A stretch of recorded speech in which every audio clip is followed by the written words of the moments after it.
All right, we are recording now. Um, and then let me do this. Can you guys see my screen? Great, great, great. Okay, let's get started, guys. I'm gonna start off by basically just doing a quick introduction of our guest speakers here, Borderline and Stone Cold Ryan Meyer. Thank you guys for joining us. Um, First of all, Ryan, can you give us a brief kind of like rundown of your history with regards to community building, and just kind of like how long you've been doing it?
Nice, nice. And then as far as like nationally, I know you part of the Chicago scene. When did you start going out to like Logan and getting with those guys?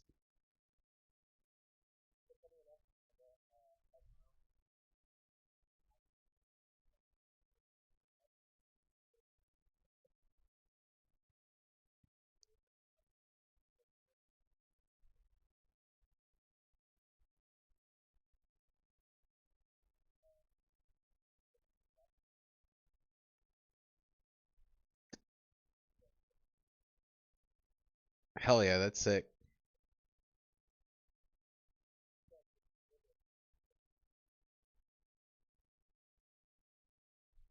Yeah, man, I'm a big fan of both Jose's. All right. All right, Borderline. Give us a brief rundown, who you are, what you do, how long you've been around.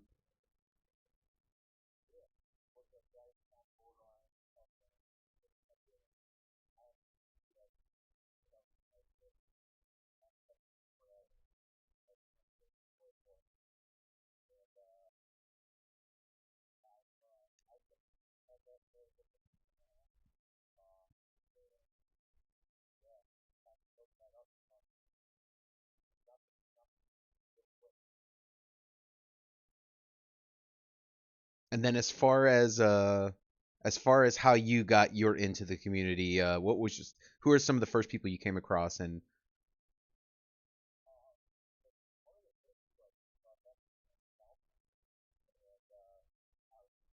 yeah, yeah,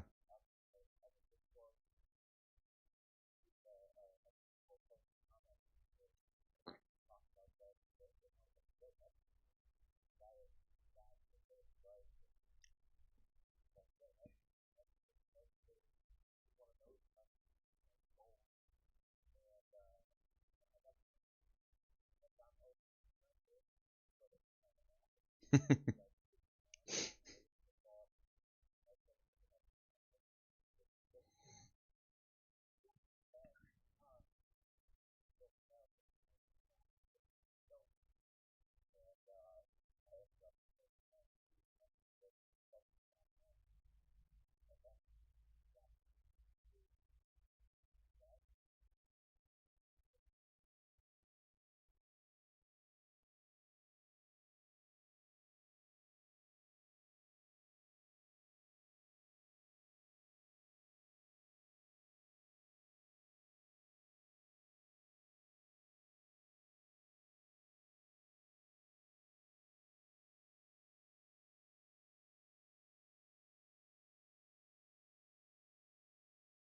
100% agreed, man. 100% agreed. All right, thanks guys for your introductions. I'll give a quick rundown for those of you guys that don't know me.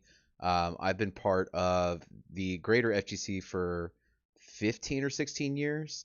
But for Third Strike specifically, I think I started back in 2012, maybe 2011. I can't remember. It's been so long now. And so that's sort of when I started to get my first foray into TOing. I've told this story on one of Mutant's podcasts before, but when I first started looking for Third Strike events, I couldn't find anybody doing anything even remotely near me. And so I kind of just looked for whatever FGC event was already happening and kind of attached myself to that. So I would show up with my 32-inch CRT that I kept in the trunk of my car. And then I had like an Xbox 360 and a PS3 with OE on it. And I would take it to these meetups. At first, one of them was like in an art gallery. Another time, I think we met at like a warehouse. Another time, we would meet up at like it was sort of like a gaming centric store. And over the years, the venue would change, but essentially the same kinds of people would come across all of these sort of meetups. And my whole goal was just to get people to even try the game. A lot of old heads who had played the game previously would like look at me kind of weird because I was playing Third Strike on a Xbox 360 pad, and they're like, "What is this kid doing? Like, what are you doing playing this game?" But essentially, I found enough people who were interested in playing the game to sort of get a scene going, and then from there started TOing. Got a lot of help from people that were local and within Texas. So Haas TX was like one of my greatest influences because like when I came across him, I got to see how he networked with people and how he tried to run events, and just the general outreach that he was able to do. And then from there, I met like all the Austin guys. I was able to meet a lot of Dallas guys after that, and sort of just connected Houston to the greater Texas scene after that. But from there, basically started TOing all over the place. I've done TOing across the country for both locals and majors, and then after that helped found Jazzy back in 2018 with Mutant and Venka and Rico, Ethan and Fody, and it was a daunting task. We thought it was just going to be one time. It turned out that people were clamoring for more than just one season. We got a lot of support to come back, and we continue to get you guys support. So shout outs to everybody that has been able to keep Jazzy going, because it really is a community effort that is maintaining Jazzy at this point. Something that people might not be aware of, because everyone in Jazzy is so humble, but the original Jazzy team basically doesn't exist anymore. The original team of Mutant, myself, Venka, Rico, and Ethan and Fody, a lot of us just don't have the capacity to be part of Jazzy anymore. We're in a different stage of life. And so, the reins were handed over to Venka last year. We've acquired a lot of great talent along the way, and the team that we have now is super capable and super supportive. So we also have a lot more help than we did in previous seasons. And, I think it's worth noting that because it will pertain to the later portion of what we have in our agenda. That being said, I think it's time to start our agenda. And so if you take a look at the agenda here, the first thing I kind of wanted to focus on was the starting a scene key components. There are a couple notes here with regards to consistency, place, time, advertising, making it fun, keeping people engaged, providing a welcoming space, and doing your due diligence in creating that welcoming space, respecting people's time and investment from everyone. And so to touch base on that, I know when we spoke initially, Ryan, you had a lot of input on that. So do you mind kind of give us your insight with regards to, what it takes to start a scene?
All right. And then borderline. I know when we discussed initially, this is kind of the phase that you're in currently of just trying to start that scene, trying to grow that scene, trying to get people to come out and have a good time and kind of celebrate, being part of something bigger than themselves. So tell me a little bit about your experiences with regards to that.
Hell yeah.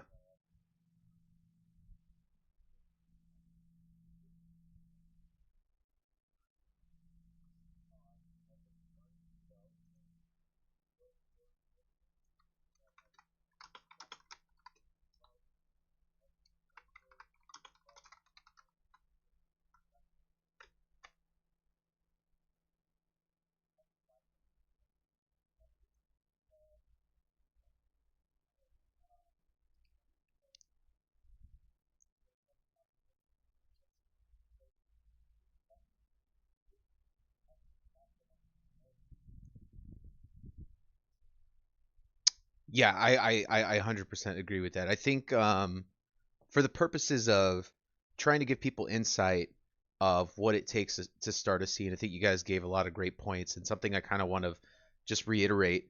A lot of times when you're the guy or the girl or the person trying to create that scene, you need to wear a lot of hats.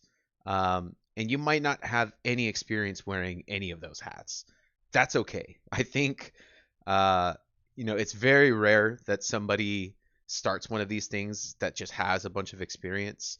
The only way to really get that experience is to do it for the first time and then just keep doing it and trying to do your best. But like, I, yeah, yeah, being able to accept feedback. Yep, real fast, real fast. Yeah. One of the things I wanted to bring up was when I was first doing it, I had to learn how to set up a bracket. I had to learn how to set up equipment. I had to learn how to troubleshoot things. I had to learn how to negotiate with people. I had to learn to talk to business owners, and I had to learn how to schedule things, and I had to learn, how to promote things or all sorts of things that were outside of my purview that I just didn't have any experience doing. And more than anything, I had to be okay with being uncomfortable. And so when you're uncomfortable, that's okay. I think a lot of it is a growth process, and as you do it more, you will get that comfort because it will start to feel familiar. You'll start to see areas where you can improve. You'll start to see areas where maybe the things that you were hyper fixated on before aren't as important. Um, but I think the key components that you guys touched on, having a safe and welcoming atmosphere is like number one. Like that is above all else. You want people to feel welcome. You want them to feel like you want them there, like their time is valued, and you want them to be safe while they're doing it, right? So obviously that comes with a whole host of other issues that we can talk about later. But I think that's first and foremost.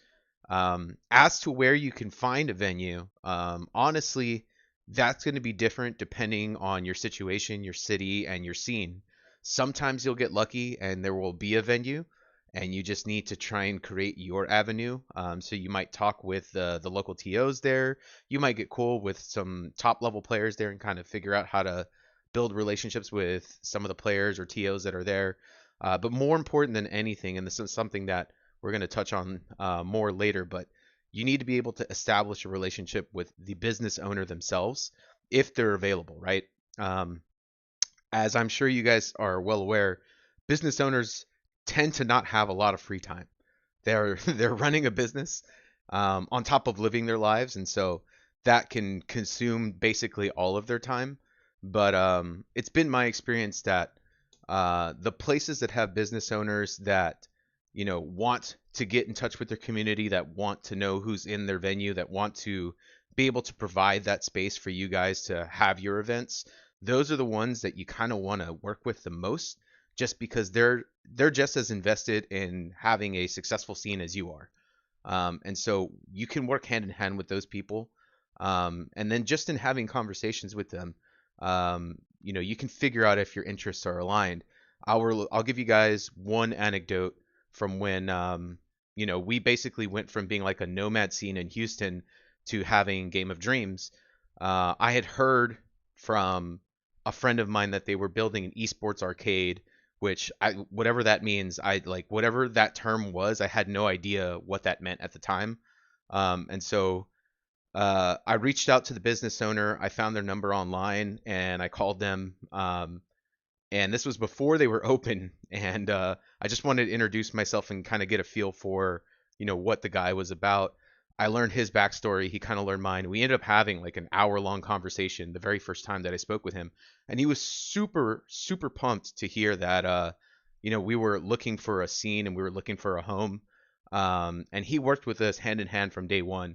And so we got very lucky that we found a really cool dude that had a really cool spot. And then with that, all of us kind of felt grateful that, we had a spot, and that kind of built a culture of appreciation as well. So we all wanted to take care of the equipment. We all wanted to take care of the venue. We wanted to make sure that nobody was like doing anything untoward in there. And so it just became, like our home. So, like you would your own house, you don't want anyone going in there and messing it up. And so, we were able to sort of hold each other accountable and have that sort of safe space. So I think with regards to trying to find a venue, that can be very, very difficult to do sometimes, or very easy depending on where you're at. If you're one guy in the middle of nowhere, um, like there's no scene, there's not even an FGC, then maybe the best way to do that is through networking online, trying to figure out, what people are even sort of in your area, or maybe if you can find like one or two other dudes.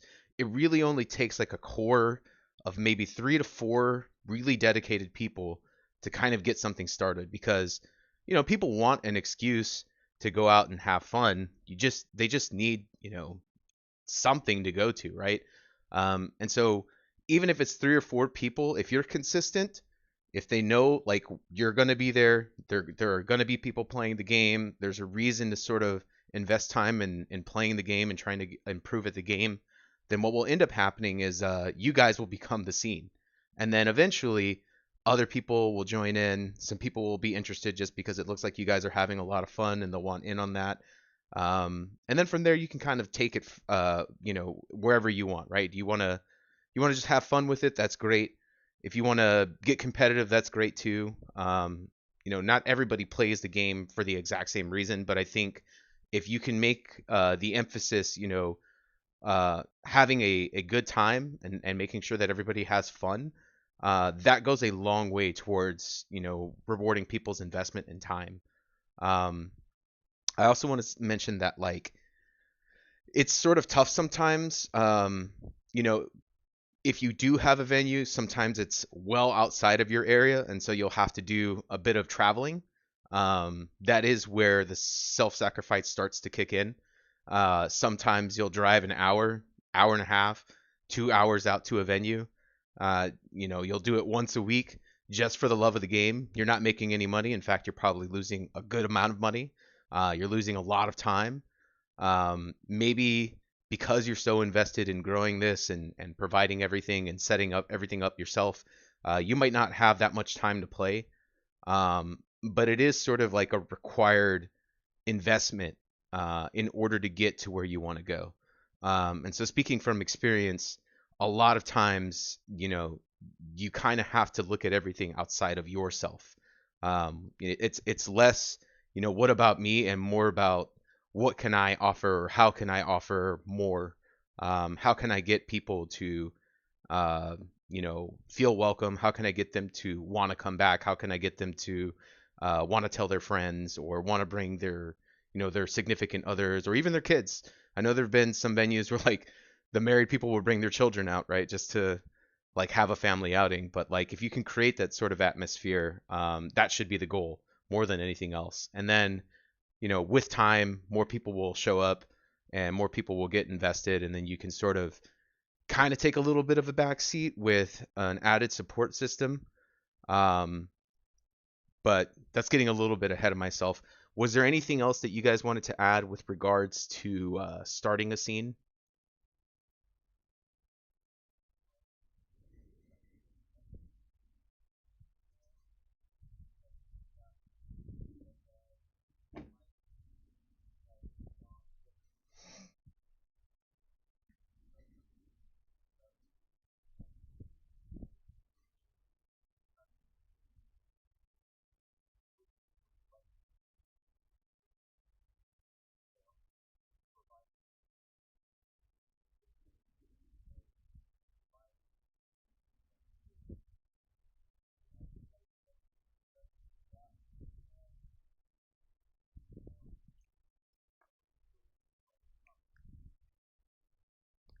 Yep, yep.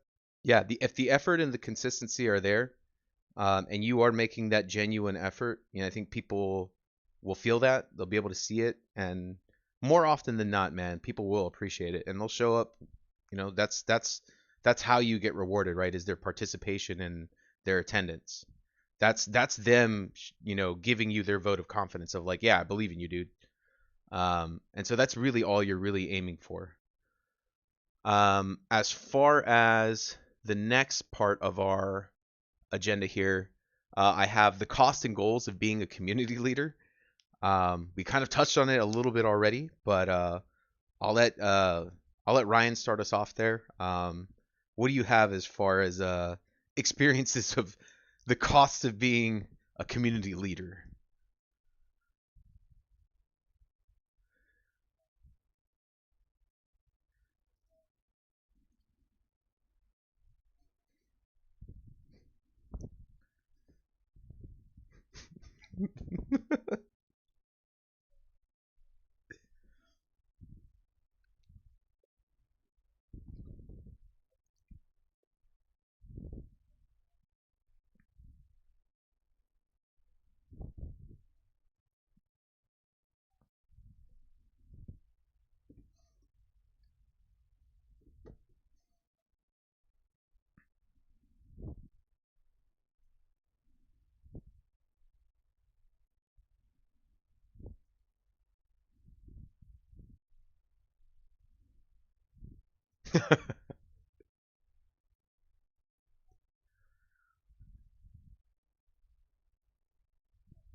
Hell yeah.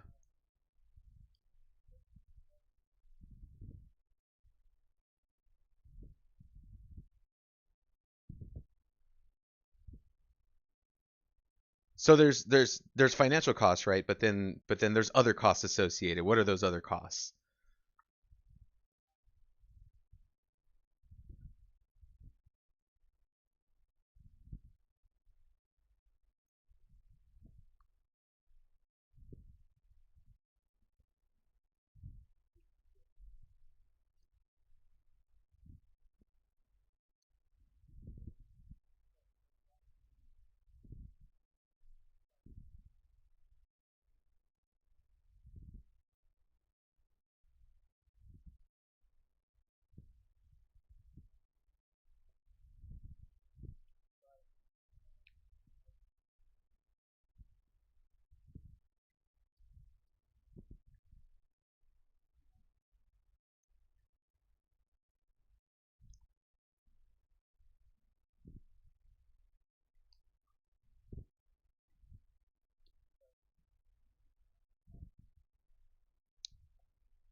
Wow, what? No way.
Yeah, I definitely I want to touch on a lot of what you said there, because there's all sorts of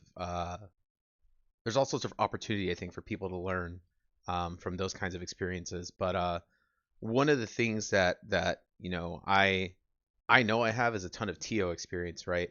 One of the things I know I don't have is ownership experience. I've never owned a venue, and so I'm very interested to hear DJ's take on what those costs are.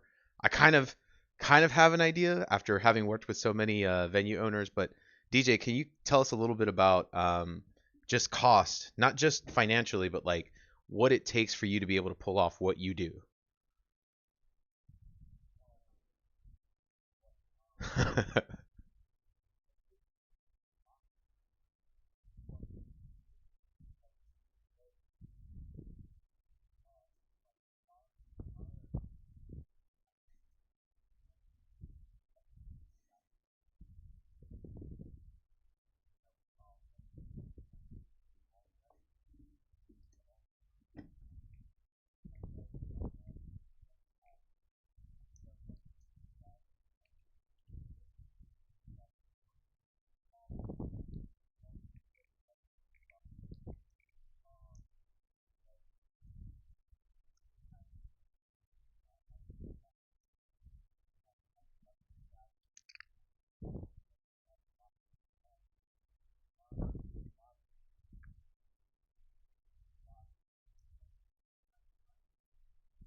At least.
Yeah, man. I think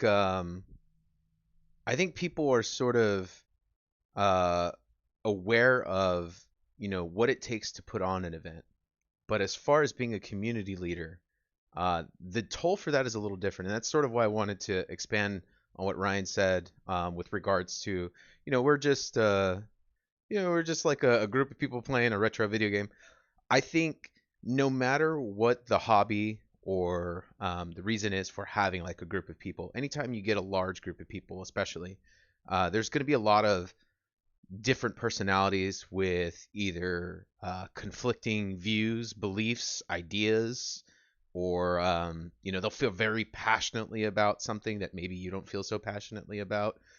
And so there's a lot of management that goes into trying to keep all of those personalities amicable, um, and agreeable to keeping the peace, right? And so there's a lot of like personality management that goes into that. And so even if it's like a small group of people, let's say it's like 10 people, that's 10 different personalities that you're trying to, keep stock of. As the community leader, right? It's kind of your job. Actually, not even kind of. I scratched that. It is your job to sort of be kept aware of, at the very least, the inner workings of the people in your scene. If one of the people in your scene is starting trouble and they're causing issues with people, you need to be aware of it, right? Um, at the very least, so that you can be like an interjecting third party to kind of try and bring resolution to whatever that conflict is or whatever that strife is. Um, because, as the community leader, people are going to inevitably look to you to sort of solve those sort of problems. And whether or not you're, good at conflict resolution, that is still sort of on you. Now, something that was brought up was, having a good team. I think that is like critical. It's so critical to have a great team.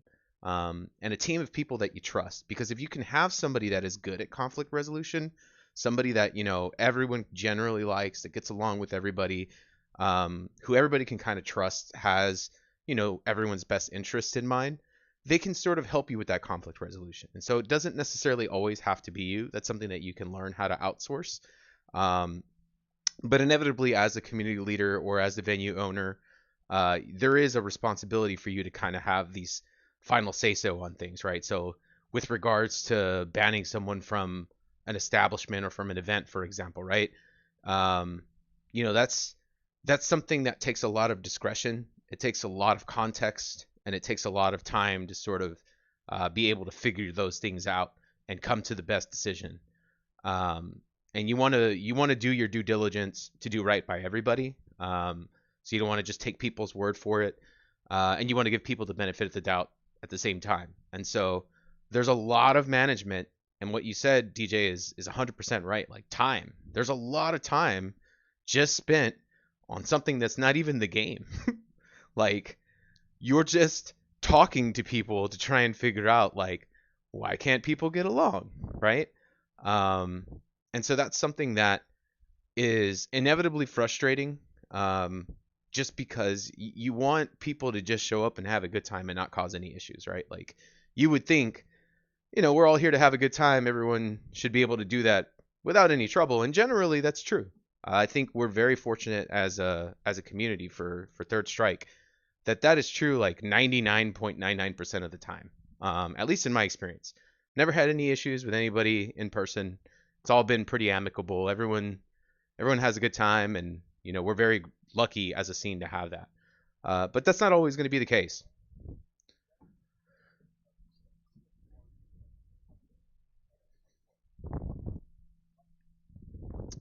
Yeah, so for those of you guys that have been in the scene for a long time, and then Ryan knows this, we were not always the most cordial scene, and we had a reputation, uh, due in large part to a lot of people just being younger. They had a lot of energy, and that energy often came across very aggressive. And so there was a certain perception of the Third Strike scene for a long time of being really toxic and really confrontational.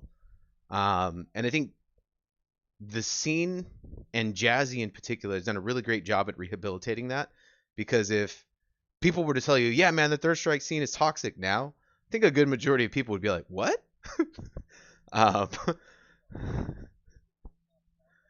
yeah, but that was not always the case. And so, you know, it's a very fortunate that we're not there anymore, and that we have a lot of people who are more mature and more responsible with the participation in the scene.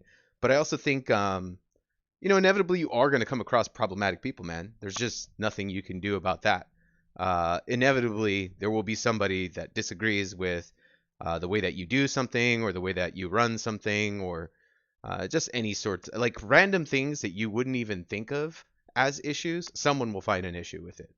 I once had a dude at an event tell me he didn't like how I was calling matches because I was calling them through a bullhorn, and he said he could hear me better if I didn't use the bullhorn. And I was like, are you really taking time out of this event to complain about the use of a bullhorn? But like, it's little stuff like that, right? People have like their little oddities and their quirks and their preferences, and so you kind of just got to take all that in stride. Um, I also kind of wanted to just be 100% real with you guys, because if you're interested in being a community leader, there are, like, when Ryan says like, oh yeah, there's like some mental stress that you have to, or some emotional stress that you'll have to deal with, or some turmoil. That's like underselling it, in my opinion. I think I can give you guys an anecdote, and I don't think I've shared this with anybody except maybe, like, I think Mutant's the only person that knows. But for the very last Texas Showdown that I ran in 2019, I rented I was like four cabinets for the auto qualifier that we were running there. And we had like, I think 103 people sign up for that event, which at the time was like the most Third Strike players we had had in over a decade for that event. And it cost me about, I want to say it was like $3,000 to be able to get those cabinets from one side of town to the other, and back. And the venue owner was very clear with me that, like, if anything happened to them, I was culpable, and I was on the hook for it, right? And I assured him, don't worry about it. I'm going to keep my eye on it. No one's going to mess with these cabs. I know how important they are to your business. And so, much like, I kept to my word, and I kept my eyes on the cabs the entire time. This is what I mean when I say you can't possibly account for everything. Actually, I think it was during Grand Finals, right as Grand Finals was starting, somebody came to me while I was doing commentary for Grand Finals and let me know, hey, the lobby next to us is flooding. And I was like, what? It wasn't raining that hard. What's happening? And so I took a second to go check it out. When I looked next door, there was like a lobby across from like another ballroom that we were in, and you could see that the roof had caved in because a pipe had burst, and it had been gathering water for so long that it was like a deluge, dude. Like, it was just a ton of water gushing out all at the same time. And so who knows how long that pipe had been burst like that, but it was like gallons and gallons of water were just coming out at an alarming rate. And in no time, that lobby was going to get flooded, and then our room was going to get flooded. So we had maybe 5 minutes to break everything down, haul everything out, and this is in a large conference room that has maybe 15 other games going on at the same time. So everybody is scrambling. It's pure chaos. And because of this, I basically get no help from the actual event staff, and it was really just Third Strike players that were helping me out. Thankfully, we were able to wheel everything out because they were on casters. So we broke everything down, made sure we did it the right way, because if you just turn off cabs the wrong way, sometimes that can mess with them too. And so we were able to get all of the cabs out there. And then for the next 30 to 45 minutes, I struggled to figure out how we were going to finish the tournament, because it was an auto qualifier event, and it was not supposed to be a multi-day event. It was supposed to all be in one day. And so the two people who were playing in that grand finals did not have plans to be there the next day. I let them know that I needed to finish this. It's an auto qualifier, so there's like no option to not finish it. But I also needed to stream it as per the requirements. Um, I went back and forth for about an hour before they finally relented and allowed me to finish the event.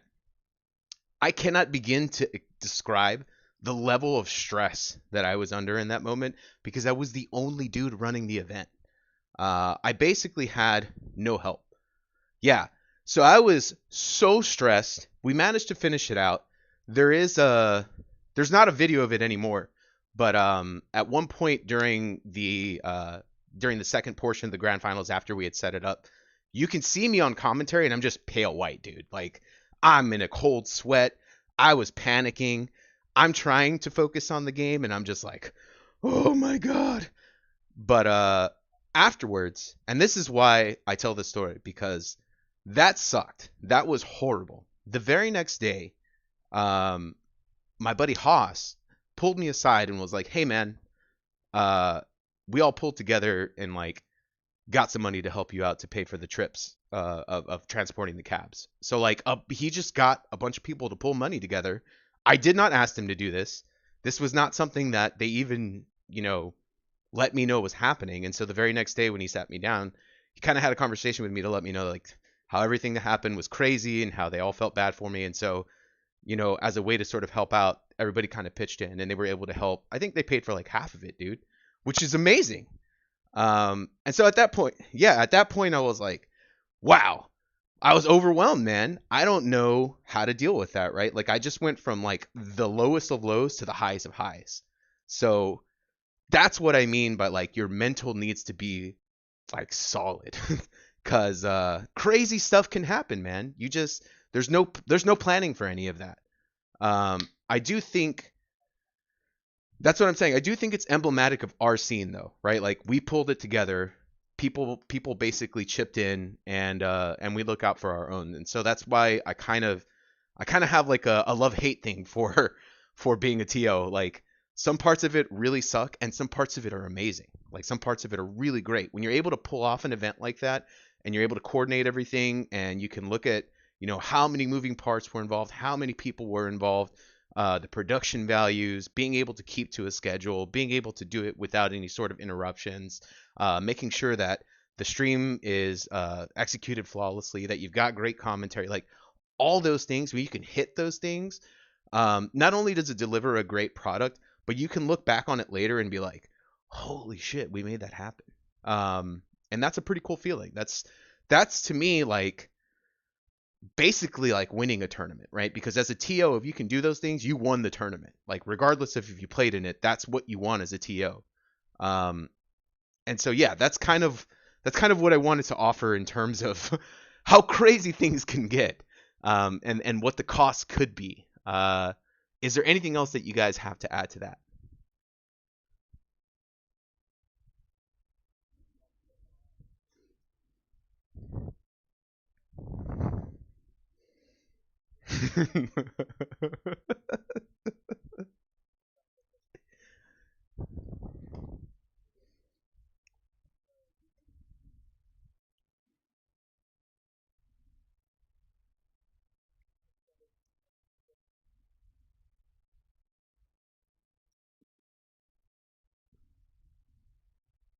Yep.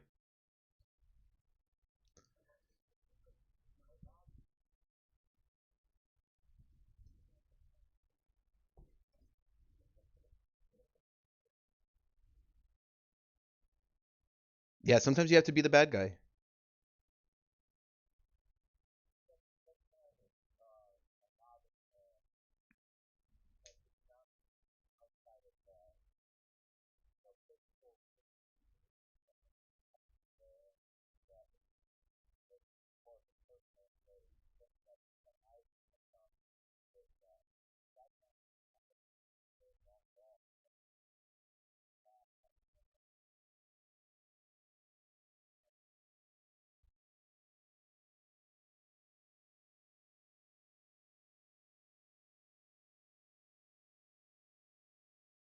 Evo for your game of choice or whatever,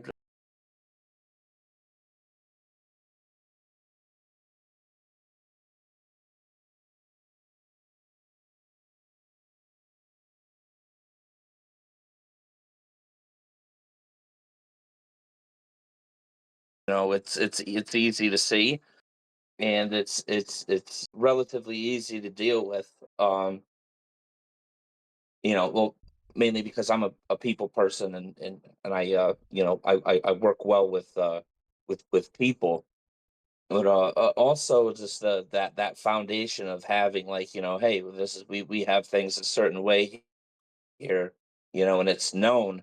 Everybody who comes in there is going to know and expect that. So it's a little added kind of defense wall to stop things from going awry. Not to prevent it, but it'll help minimize it. And Yeah. doing everything that you can to make to stop those mistakes from happening. Have redundancies, and also, because mistakes are going to be inevitable, obviously, to learn from those. It's okay to make a mistake. It's not okay to make the same mistake twice. Man, I couldn't agree more. A quick personal aside, what I do for work is basically management consultant, and I tell everyone basically the same two things. The first thing is, I don't care who made the mistake, because everyone's going to make a mistake eventually. The second thing is, the most important thing in those mistakes being made is learning how to prevent them from happening again and how to fix them, right? And so those are the only two things that really matter when it comes to mistakes. How do we learn from this so that it doesn't happen again? Um, and if you can do Yeah. that, you create a safe environment for people to be able to grow. Because a lot of people only learn from making mistakes, man, like myself Yeah. included. Yep. I got a perfect and semi quick example. Um, Last year when I did my first Marvel versus Capcom 2 tournament, we had about like 24 people show up for that event. And all of them were like really freaking good at Marvel. Um, I had spent the past like couple weeks with my two Naomis struggling to keep them running. Um, Finally got them running. They ran for 3 days nonstop, and I start the tournament, and one of them dies right on the spot, right there. I Oh, just made the announcement, just put the microphone down, right?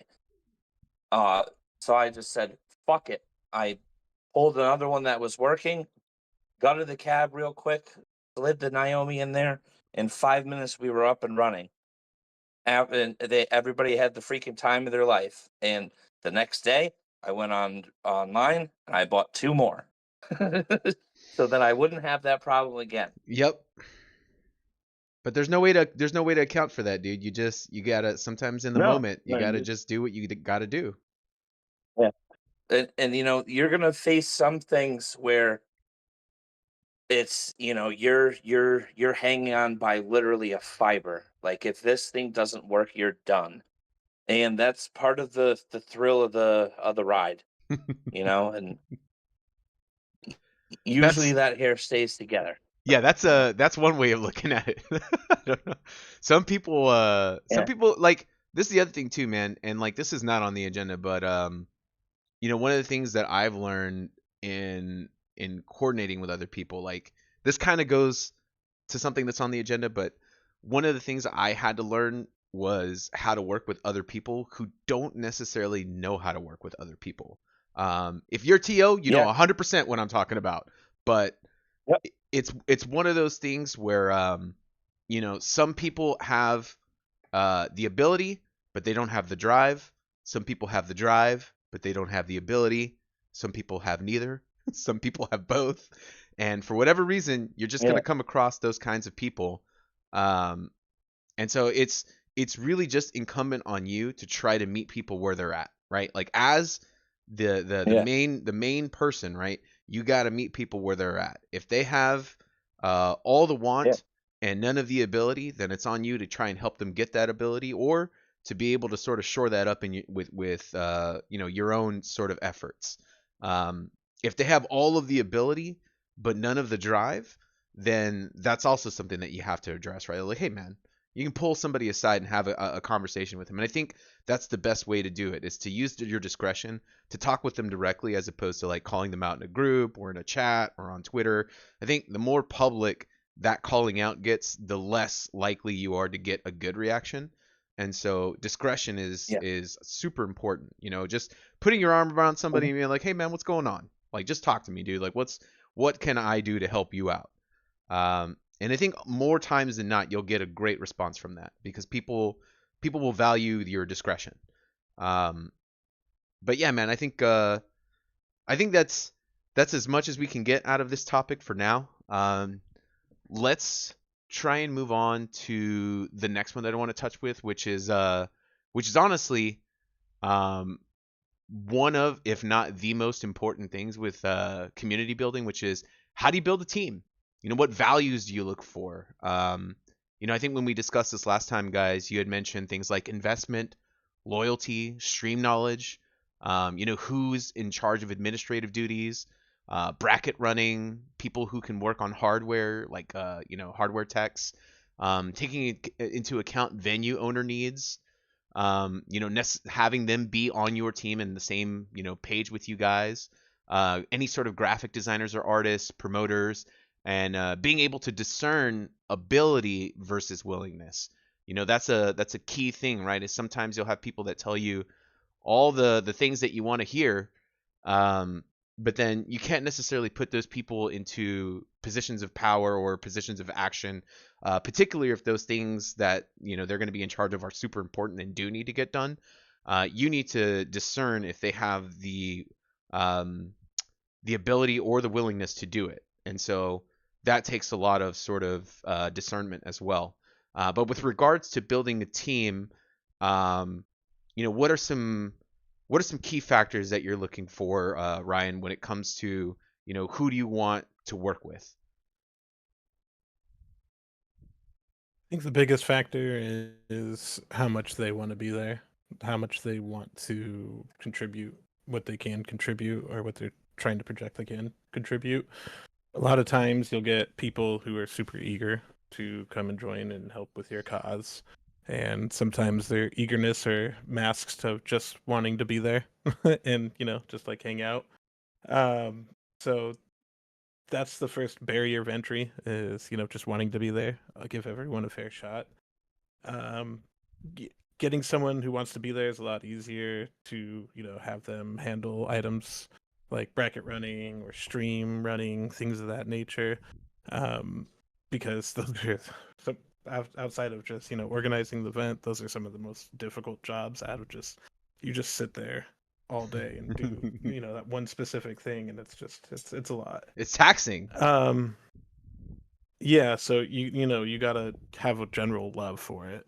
Um, but when it comes to something with more specialized talent or something of that nature, a lot of us have to work with volunteers, and a lot of volunteers are from our community as well, and they might not have the skills, but they can produce some type of product. So working together with them and learning that skill, or refining it. I mean, I learned a lot about stream running because I worked with a local streamer, and that kind of got me my knowledge. So being invested in what you want them to do is a good way to help acknowledge that. So the second barrier of entry is knowing a defined item that they would like to help with or contribute as well. Um, the third thing is uh, basically a lot of people who help out necessarily don't get a lot of time to play the game. So people who want to make that sacrifice, just who know that they're not going to get a lot of time to play the game, they're not going to get the casuals and things of that nature. They're signing up for the same thing that we're signing up for. So people who understand that fully and working with them. Uh, I mean, we're not doing rocket surgery. We're running tournaments and we're going to make mistakes on the way there. So finding people with those attributes is the easiest way to start a scene and an easy way to, get bonded together pretty quickly. Is just learn to make mistakes together and just want to be there together because, the community aspect is the part for it for me. That's the part for it. Okay, what about you, DJ? When it comes to your staff, like what are the qualities that you're looking for, particularly with regards to your goals? So I just want to say I'm extremely blessed with the staff that I have, uh, because of the reasons why uh, I chose them, which will answer your question. They have, the same vision as me. It may not be the exact same vision, but it's a similar enough vision. So we're already on the same page. We know what we're looking for, and if we want to expand, how far we could take it. Also, obviously the loyalty, and them wanting to be there is huge. That's, they have to be enthusiastic about it. Um, and also, like, they have to complete you, because there's things that you're good at, and there's also things that you're bad at. Like me, for example, I'm great at operating an arcade. But I can't do art for shit to save my life, dude. I'm terrible at it. Same, brother. And one of the biggest ways to draw people in and nowadays in the social media age is to have a dope flyer. I can't do that, dude, aside from MS Paint, and ain't nobody coming to an event, with a thing done on MS Paint. So that's the thing that I lacked, and that's the thing that I looked for. And originally, it was Skipper that was doing the art for us, and it was super super helpful. It made a big impact on the getting the message out there.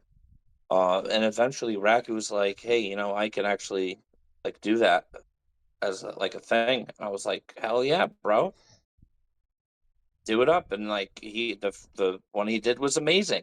So I was like, "Awesome, bro, you're on board." Like we vibed. He passed the vibe check.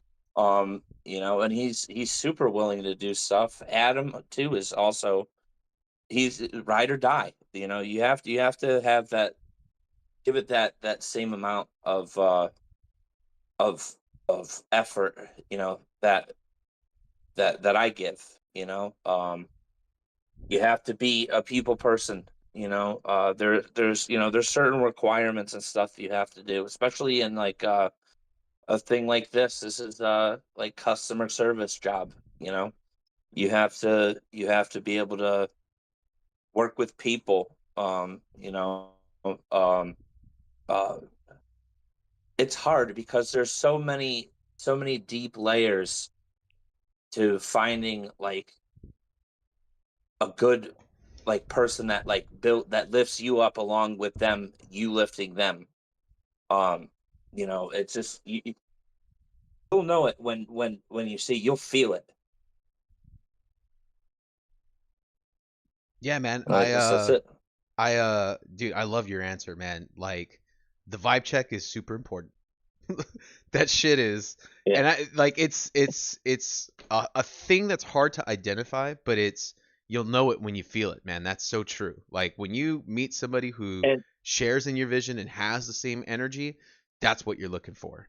And a lot of those people are just as excited as you to be part of that, right? Like getting that opportunity. Um, and then the other thing too is, just making sure that they share your vision. That's huge. If yeah, if they yeah, have energy for a different vision, that's not necessarily going to mesh well with you, right? They might have yeah, the right vibes and the right energy, but they might want to execute something different, right? There's nothing wrong with that. It just doesn't mesh with what you're trying to do. And so I think yeah, those are two huge factors. There's a couple other things that I wanted to sort of add on to that, and the first thing I will say is,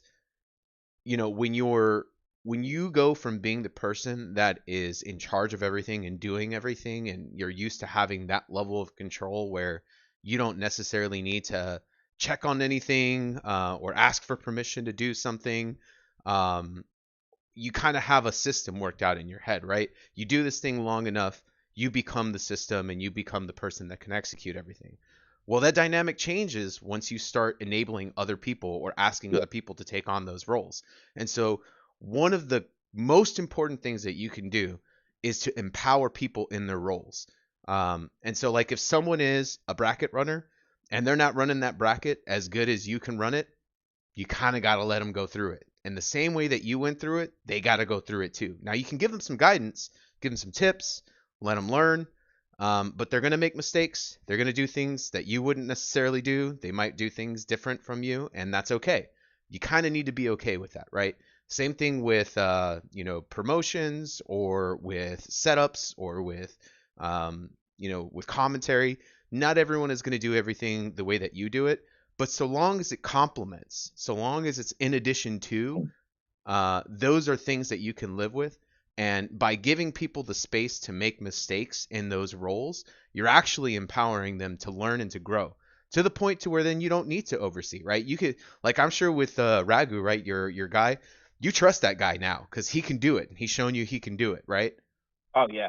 So that's Yep. what you're looking for, right? You're looking for somebody who can grow in that role to the point where, like, that's basically an extension of yourself. And if your team is an extension of yourself, that is the ideal.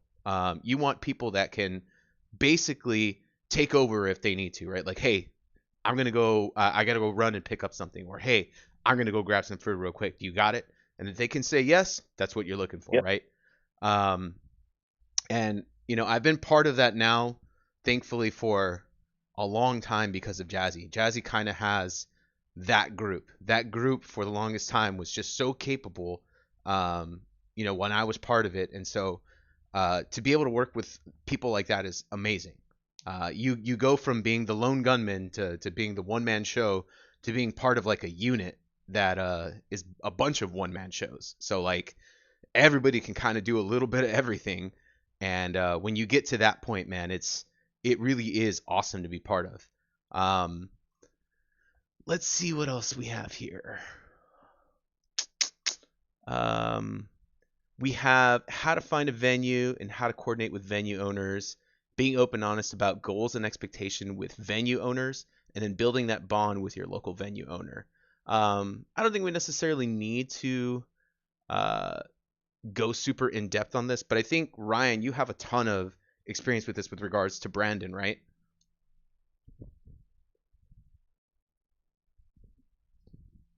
Yeah, I got a lot of experience with Brandon. Brandon and I are really, really close friends, and we became friends through this technically.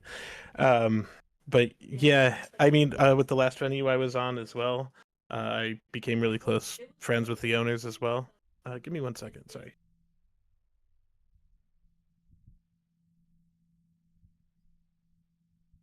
Sorry about that. All good, man. My partner's dealing with a family crisis. Um, so anyways, yeah, Brandon and I are really close friends. The way we became close friends is that I mean, I just showed up to the bar just, on opening day and just hung out and just showed up consistently. Started playing ST, not really an ST player, still not really an ST player.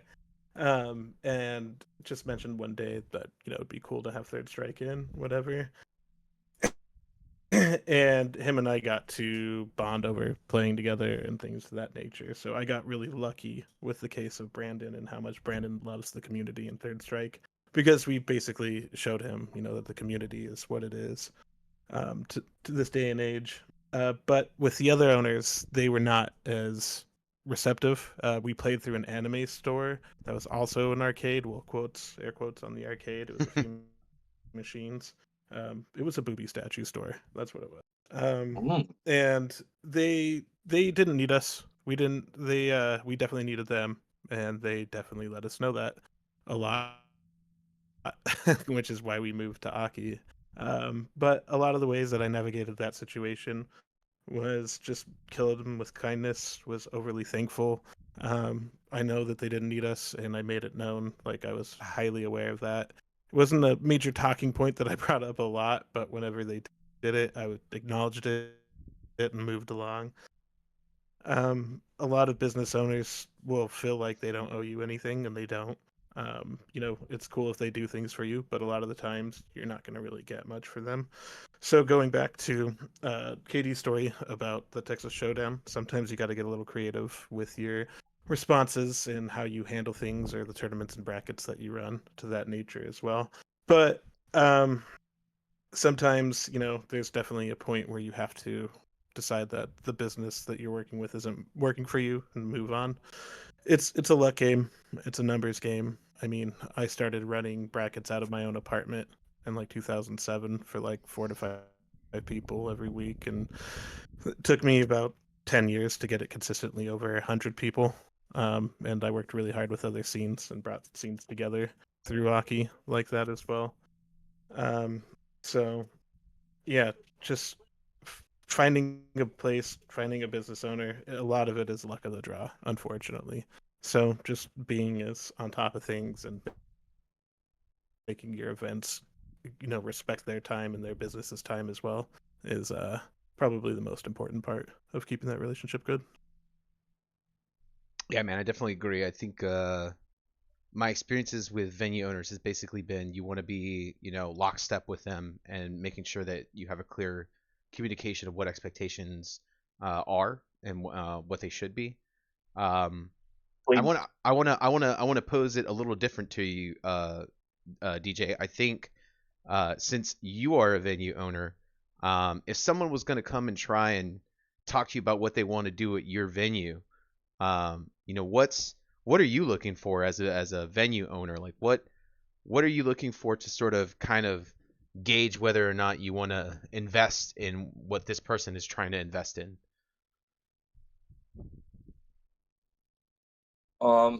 So let me first off uh state that I'm gonna be a little askew. I don't know if that's the right word, but like I'm a little different because I I don't really do this for money. I do this for the cool factor. Is it cool? If it's cool, I'll do it. But also, the thing I look for, like you said, is super key. Like good communication.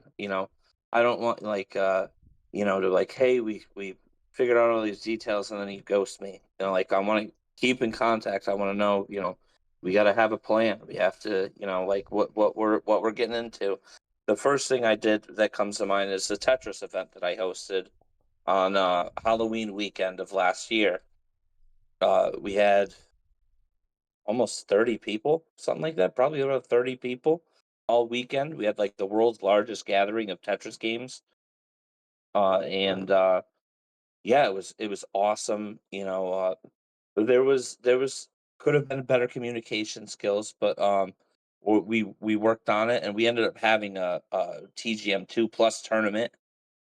They had a whole like a randomizer tournament where all the games in the arcade, they would like spin a wheel and whatever it landed on, they would do their set. It was cool. They put that all together and we facilitated it. Like if really for like if if you came up to me saying, "Hey, I want to run like, a third strike tournament," right? And you know, say I didn't have, like what I'm already doing for third strike, right? But like that fits my niche. I'm interested in that. And me looking at it, it's one less thing I have to do. Like, oh, I've already got guaranteed people coming to my event, to my place for this event. I already know how to run third strike. Setting up and doing it is simple. Like you just got to show up and do it. Or commentate. Let's say if it's like a game I don't know. Like you gotta get a commentator. We'll figure pretty much the rest out. You run your start GG, give us a start GG so we can put it in, so we can have people's names up on the stream, and set the ground rules and do it. If it's cool, we're doing it. Yeah, man. I think one of the things that I want to emphasize is the communication aspect. And so, what that means is you kind of want to keep the owner informed of everything, of every every sort of idea. But I think if you can have like an initial sit down with them to sort of execute what your vision is, I think that goes a long way towards, kind of building Yeah. faith. So if you tell them like, hey, I want to I mean, do a it has third to be, it strike. has to be clearly developed. Yeah, if you go to if I were to go to you, dude, and I was like, hey, I want to do a third strike tournament, and you're like, great, all right, what does that look like? I don't know, man. I'll probably just I'll bring like a setup or something, or Yeah. like What are I'll we doing? First to twos, first to yeah, threes. exactly. We gotta know. So Yeah. you don't want to come to anybody with any half-baked ideas. You need a fully fleshed out idea. You Yeah. need to know exactly who your target audience is. You want to know, look, we're not in conflict with any other regional events. I spoke to so and Mm. so to be able to get them to kind of help with promotions. This is about how long I anticipate, the event is going to take. I've got these people helping me run brackets. And then I got so and so helping with restreaming so that we can get more eyeballs on it, right? And so if you can sort of sell it from beginning to end, we're going to start at 6:30 sharp. We should end at about 8:30. Given this many setups, this is exactly what I need to be able to execute that. The owner is going to be a lot more confident in being able to help you with that, right? Like, okay, we can definitely facilitate that.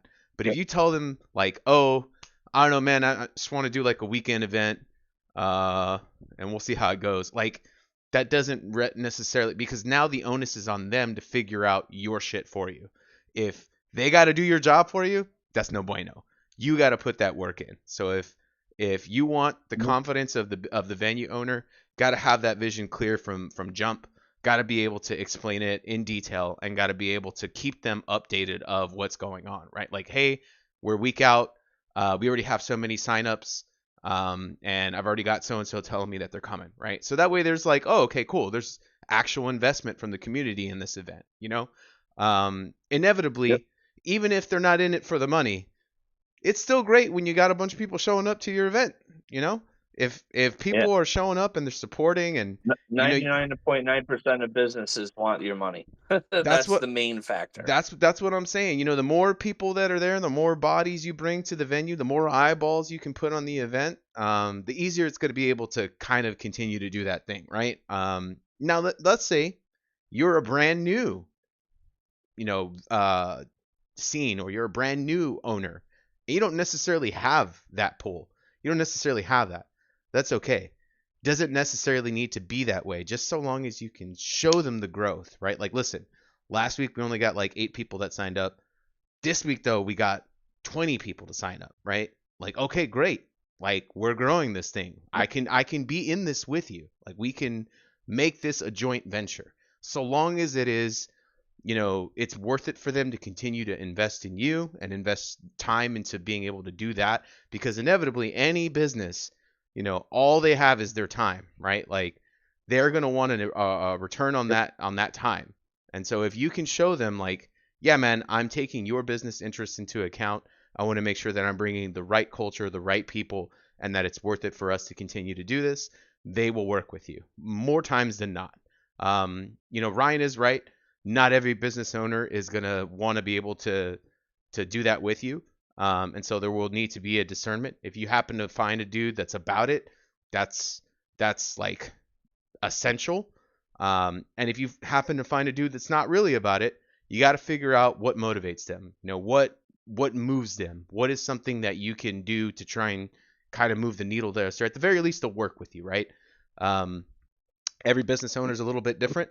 They all have their own goals and their own, eccentricities, and so you kind of need to be creative when talking to those people. But I think the most important thing that you can do is communicate with them, so that you can figure out if your goals align. You can figure out if you share the same vision, and you can figure out if you can work together. If your goals align and you share the same vision, fantastic. Do you have anything to add to that, DJ?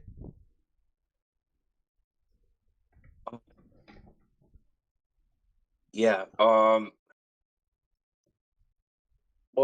no, you already explained it. Yeah. The make sure that it fits where you're looking at fits. You know, you're not gonna run. Like in my arcade, we're not gonna do Tekken 8 because it doesn't facilitate it. You know, That's not what you guys you do. want to run any arcade game? Sure. Huh? Yeah, like it's got to match what you do, right? It's got to match the vibe. It's got to match the goal. Yeah. And Silo's right. He Yep. adds that professionalism goes a long way in this regard. 100%, 100%. You got to treat Absolutely. you got to treat that business with respect, man. Like if you want them to respect you, you got to Mhm. respect them right back. Yep. Okay. The next topic I want to tackle is basically just how to navigate disputes and deal with people who don't agree with your views or practices, how and when to hold people accountable, the importance of tact, discernment, and respect. And we've touched a lot on that already. I think even in our last community, our workshop, we touched on that quite a bit. I just kind of want to reiterate, when you're, the authority or when you're the leader of any given group, the thing that you want to do more than anything is give people the benefit of the doubt, do your due diligence, try and figure out as much as you can, get as much information as you possibly can, hear out, any sort of accused parties or any sort of disgruntled parties, make sure that you're hearing from everyone, and then take all of that information in, and then it's just discernment at that point, right? You got to go with your gut a lot of times. Sometimes you can sort of test that out with people that you trust, have conversations with people and try and figure out what's a good solution or what's a good resolution for that particular person or that particular conflict. If you're the only person in your scene, you got a very small scene and there's only like one problematic dude, I think it's often uncomfortable, but you got to have a conversation with that person and sort of make them know, hey man, we're having issues with this particular aspect of your behavior. And I think it's important to separate the behavior from the person initially, so it doesn't come across as this is who you are, more like this is what you're doing, right? Hey, you're doing this thing and we need you to knock it off, right? We're all here trying to have a good time and you're taken away from that by doing this. Now, if you want to have a good time with us, stop doing this and we got no problem, right? And so when you come at people that way, you're offering them a solution to a problem that maybe they weren't even aware of, right? Maybe they weren't aware that this was affecting people negatively or that they were doing that, or that's how it was being, taken.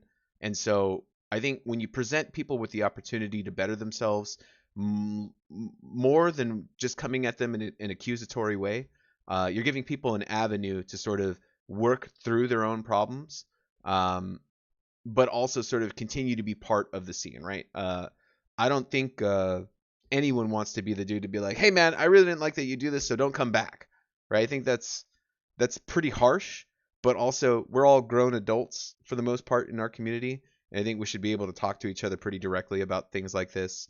Obviously, if someone crosses the line and does something really crazy, uh, you know, you can definitely use your discernment there to be like, hey, man, I really don't think it's a good idea for you to come back. Like, if you're threatening other people's safety, if people feel generally afraid of you or afraid for their safety with you around, regardless of how you feel about it, we can't have you coming back, right? And if you do come back, then we'll have to get other people involved, authorities or whatever. Um, I I've never had to do that generally in my decade plus of being a community leader or being being a TO. I don't know if you guys have you guys ever had to deal with like outright banning somebody? I Yes, did multiple very times. gently. All right, let me hear from you first, Ryan. I won't get into specifics because it's every situation that I've ever dealt with was messy. But I've banned people. I've had to call, authorities on people for doing certain things. Like I've had to call the authorities for someone bringing a gun to one of my events. I had to do that. Oh, shit. There was an issue where somebody brought in. They were 21 plus, and they brought a 14-year-old girl to one of our events. I've had to ban that person as well and call authorities on them for the situation. Um, yeah, I've banned a lot of people for doing a lot of just weird things to do public behavior and just weird things to do overall. Like it's things that aren't okay behind closed doors, and they're coming to an event and they're doing them in front of our face, Yeah. type of situation. So I've had the unlucky pleasure of doing it a lot. And that is easily one of the hardest situations to deal with, is because a lot of people like I've had my scene or people from my scene end up on the front page of Reddit for saying absolutely stupid stuff, and I've had to, like, serve them a 2 to 3 week ban or something like that. And you know, there's some people who threaten violence just out of game stuff that I've had to ban as well. Somebody hit somebody at one of my events too. I mean, I've been doing this for damn near almost 20 years, so I've seen the gambit of the old FGC to the new FGC. Yeah, In old spades. FGC was different. But every time with those, yeah, a lot of those situations, I'd say about 90% of those happened pre 2015. So yeah. Um, the best way that I can say to deal with types of situations like that is just like what you said, Katie. Listening is your best tool. Having the facts down, having everything that you need in front of you. Sometimes they're not clear cut. Sometimes you got to make a personal decision for the vibe of the local, because at the end of the day, when you are a community leader and you start a community and you just put on these events and provide the home for people that can mistreat it, you have to answer for them. People will ask you about them. Yep. People will say, like, your scene does this and your scene does that. So you have to answer for them. Um, in the back of my head is it was always, is this something that I want to answer for? And a lot of the times was like, no. Like, I've had my squeaky wheels, people who are annoying, people who did annoying shit at the venue, things like that. Um, at the end of the day, if they didn't hurt anybody, they didn't bring anything political into it, they weren't outright bullying or ruining somebody else's experience with the intent of that nature, then, like, just sometimes you let them rock. And as Katie said, just if their behavior's a little odd, just mention it to them. Um, I mean, a lot of things, and I think we should talk about this after Frosty Fastings. I have had to ban somebody from an event for not showering, for smelling bad. Woo! I've done that. That was easily the most awkward conversation I've ever had. Um, yeah, that one was rough. But at the end of the day, it's just like, if you make people aware of these situations, 9 out of 10 times they're not aware that they're doing these type Yeah. of things. Yeah. With that aspect. So sometimes you're just being the good friend, just being like, hey, like, you got something in your teeth, but to a larger degree, larger scale of things. In regards to the social aspects of it, I had a hard rule of, if it, you don't bring it to the venue, you're not projecting it onto people outside of games. There's no problem with anybody coming or going with the situation at hand. Then a ban didn't need to be served. But it's not a one size fits all. Every situation had different terms and different parties, and a lot of them took a lot of thought, and some of them took no thought at all. um, so I guess, like, just find out where you stand morally and what you want to project of yourself personally and what you want your scene to project as well. Because, like I said, at the end of the day, you answer for everybody in your scene, regardless if you want to or not. And sometimes you can answer with, I don't answer for them, and they were just there, and now they're not. So that's the power that you have as a TO. What about you, DJ? Have you had to do that, and how did you handle that? So when I started, we were actually invite only. So you already had to been vetted by me to even get in or know somebody who was. So it's been very easy. It was actually Jazzy Circuit that got me to go public last year. So we could do like ranking events big time.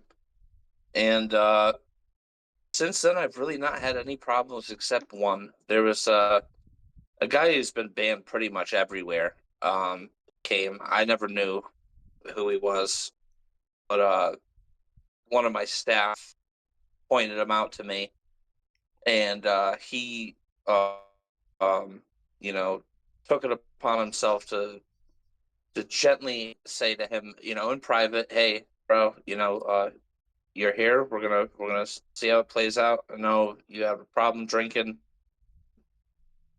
Don't drink at all.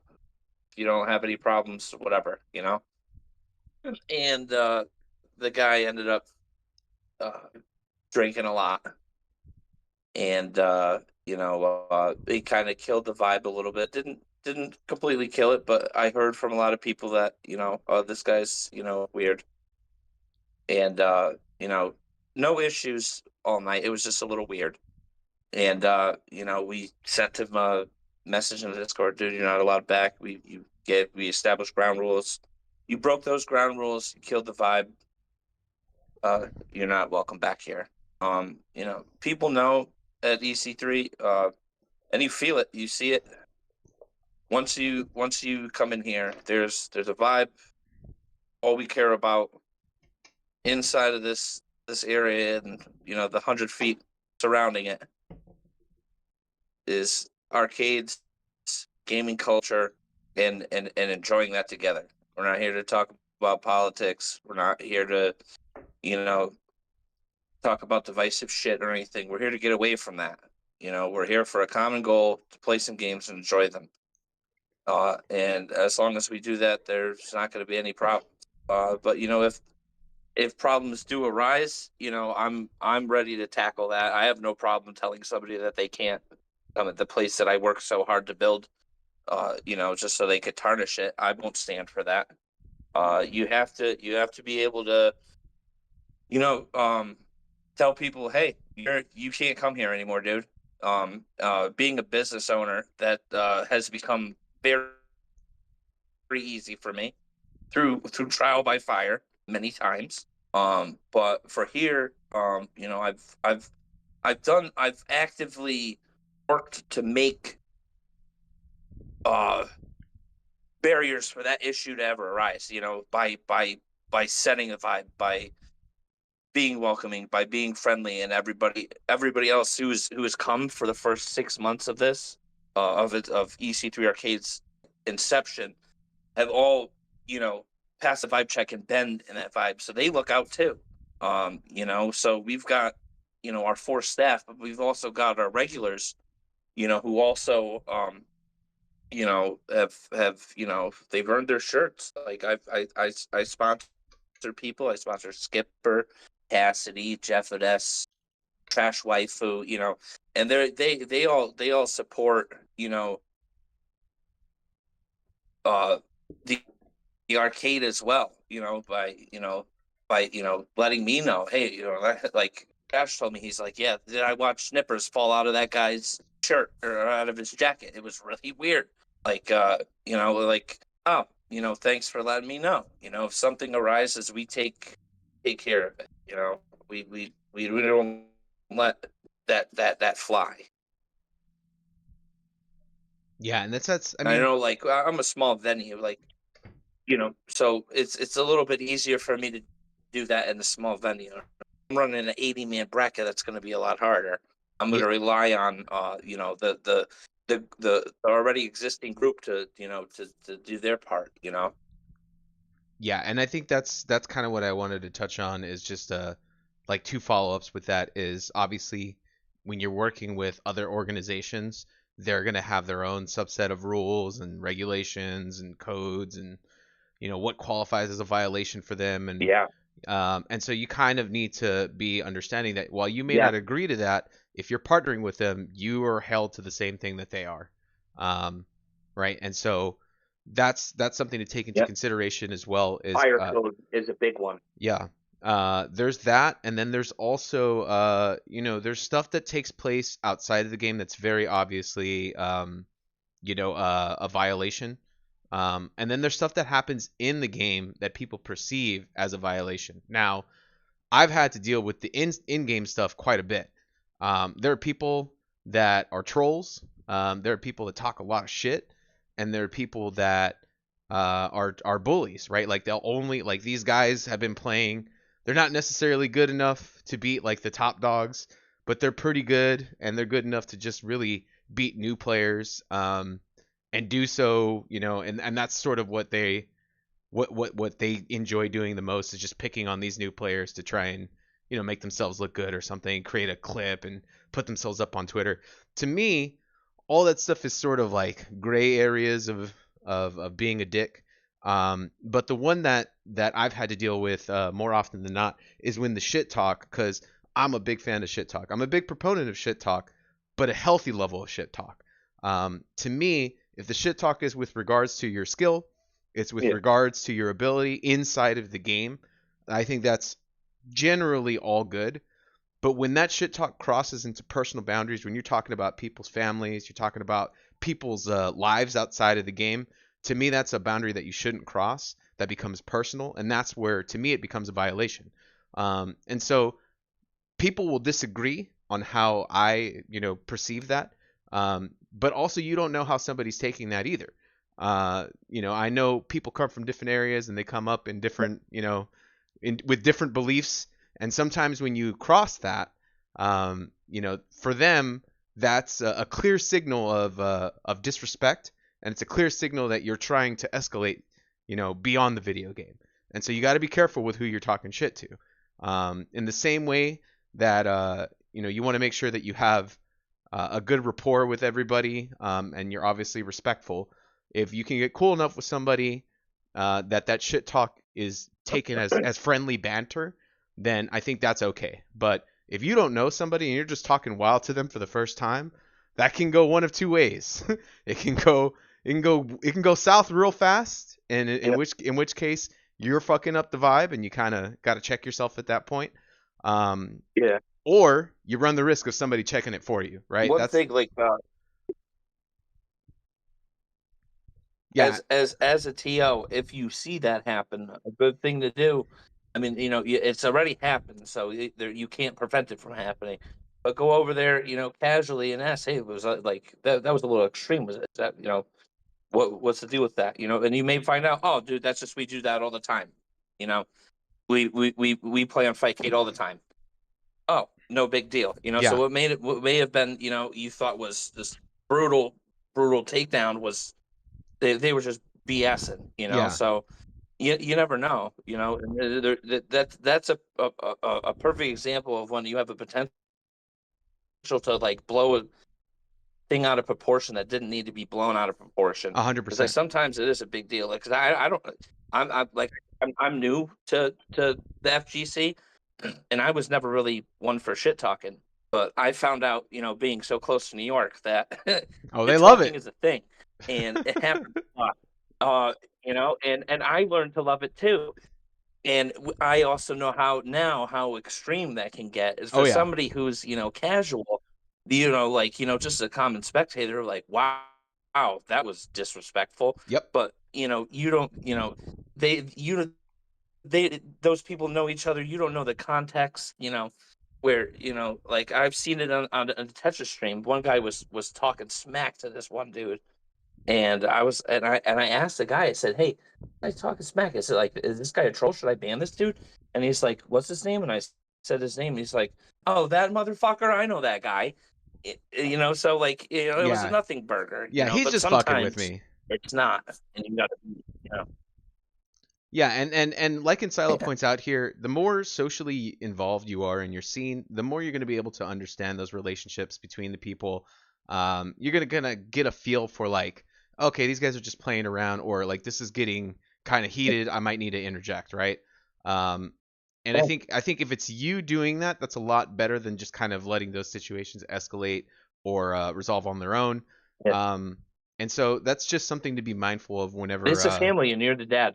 Yeah, That- yeah, 100%. It's you again. It all goes back to the vibe, right? Like if it's fucking with the vibe, then you're gonna need to check it. If it's not fucking with the vibe and people are okay with it, then okay, you can let it rock. But um, the most important thing is just keeping in mind the respect for one another that we have, right? We want to respect one another, and we want to respect the venue, and we want to yeah, respect people's time. So if all yeah, those things are in alignment, then generally you're pretty good to go. Yeah, I think that's it as far as this portion of the topic. I do kind of want to touch a little bit on these other things. Um, as far as networking and relationship building opportunities, the importance of celebrating the wins and experiencing the losses as a community. I just kind of want to quickly go over that, just because I do think that is an important aspect. But what I basically mean by that is, when you get to a certain point in your scene where you have consistency, people are showing up, people are now wanting to be competitive. I think it is important to be able to sort of encourage each other, but also give each other like important feedback, right? Sometimes you need to be critical of somebody. And that's once you've kind of identified, these are the core group of people that are really competitive, that really want to grow. And these are the people that are just here to have a good time, right? Like the people that are there to have a good time, you don't need to worry about giving them any sort of advice. Like they're going to do what they're going to do. And they're there to be able to basically add to, right? Yeah. It's the people that are really competitive that you kind of have to, take aside when you're going to give them that sort of criticism. Because a lot of times, and I don't know if you guys have seen this, but Mm. like these players that really want to win, when they lose, they take that loss super hard. It will weigh heavy on them, to the point to where it looks like they're not enjoying anything anymore. They're drowning their sorrows in the bar, or they might just leave the venue outright. Like they might just be so upset that they gotta go. You got to let people do what they got to do, but I think having that sort of discernment as a community leader to kind of interject, to be like, hey man, you know, was that loss hard? Sure. Like, should you have won? Maybe. Or were there things that you could have done better? Definitely, for sure, right? And I think when you are coming at anybody with any sort of criticism, the important thing to remember is to have sort of like solutions, right? To be sort of more solution oriented than dwelling on the fact that they lost. And so that's what I mean in sharing in the losses, right? Like when you are a group of core players, and I've seen this at different levels. Like I've even been part of it myself, but I'll give a few examples. Like New York has had a core group of players for a really long time. California has had a core group of players for a really long time. Chicago now has had a core group of players for a long time. My local scene for the longest time had like a core group of players, and so what ends up happening is you'll take ownership for those losses. Whenever, and this is just an example, whenever Nasty would lose to like another Dudley, I'd get really mad because it just shows that I did not do a good enough job in teaching him that matchup or giving him enough experience in that matchup. Same thing with Face, who's the Makoto player down here. I would take it personally when they would lose to that character. Likewise, they would also take it personally if I lost to their character, because we are now in a shared investment of helping each other grow, but also keeping each other, competitively sharp. And so it's a lot easier to take those losses when you have like a network of support. And the same thing with the wins. Like when somebody wins, especially like if they're a newer player, you want to encourage them. Not to be condescending and be like, "Oh, you finally got one," but like to be like, "Hey, man, that was sick shit. Like you played really well. Just continue to do that, and the wins will come." Right? And I think it's important to do that so that everyone has the shared investment. People feel like there's a group that they're part of, as opposed to being like just a dude playing in a tournament, right? Um, and that's sort of what I wanted to touch on with regards to sharing the wins and the losses as a community. The other thing that I wanted to touch on just very briefly, because I'm trying to get to y'all's questions. How to prioritize and schedule as a TO across multiple events and locals or scenes, regional coordination amongst TOs. This is more important for those of you guys that are blessed to be in a region where you have multiple events running all at the same time. If you have a region, and this is just general advice across the board, but if you're a TO, you're trying to create an event and you want that event to be attended by as many people as possible, take a look at your calendar and just reach out to people, to especially people in your region, to figure out like, hey, I want to run an event on this weekend. I want to see if I can get as many people as I can to come out to this. But I was just wondering, are you also running an event that weekend? So that way we're not, in conflict with one another. And I think going that extra mile helps you sort of build a rapport with those TOs in your scene too, to the point to where like now you guys can coordinate like, hey, this weekend we're going to do it, next weekend you guys should do it, and then the weekend after that this other group will do it. If you happen to be in a region where you have multiple things going on and you have multiple venues and multiple events, that's fantastic. If you're not in that stage yet, that's okay. You don't necessarily need to worry about that, but it's just something to keep in mind. Um, and then finally, the thing that I really wanted to touch on before the end of this meeting, because it's something that I don't think literally anybody has ever talked about with regards to the FGC. Um, it's just the passing of the torch to the next generation. To me, this is the most important part because this is the phase that I'm in right now. I quit TOing locally as of 2022 or 2023. I can't remember. I don't remember the last year, but it's been a few years now since I've been a local TO. And then for the first year that I wasn't TOing, basically nothing happened. And I was very upset by that because I had set a clear example of how to, basically do everything. And I felt kind of let down by the fact that no one had picked up the torch and no one was kind of keeping it going. But instead of seeing that as a failure on the scene, because I am apt to do so as a TO, I took it as a failure of what I didn't do. And it was 100%, something that I didn't do. I didn't really plan for what would happen after I stopped doing it. And I don't think most TOs and most organizations and most events have that mentality either. I think a lot of us are just doing it and doing it and doing it and doing it until we're not doing it. And then we just don't worry about it after that because it's like, well, I'm not doing it anymore.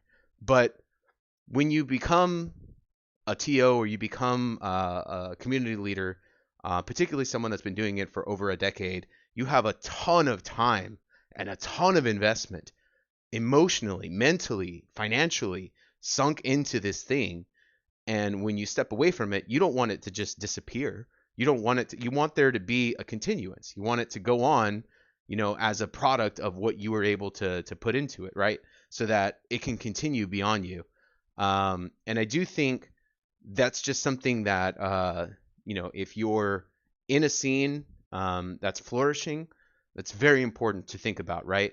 Is the investment in the future, the investment in the people that will, that will keep it going after you're gone, and to try to identify who those people are, try to put them in positions of success, try to teach them what you can, try and share the knowledge that you have. And I think these workshops are sort of like my way of doing that. Oh, hey, what's up, Mustardback? Thanks for joining, dude. I think the workshops are sort of like my way of doing that. I was very fortunate to be in close proximity to a bunch of fantastic TOs. I learned a lot from the TOs that taught me, and I don't want that knowledge to die with me. And so I do think there is sort of like if you see, the sun setting, you can kind of tell the bar's getting ready to close, and you're on your way out. Instead of just, riding off into the sunset, you might think about trying to leave the legacy of knowledge behind for others to be able to pick that up.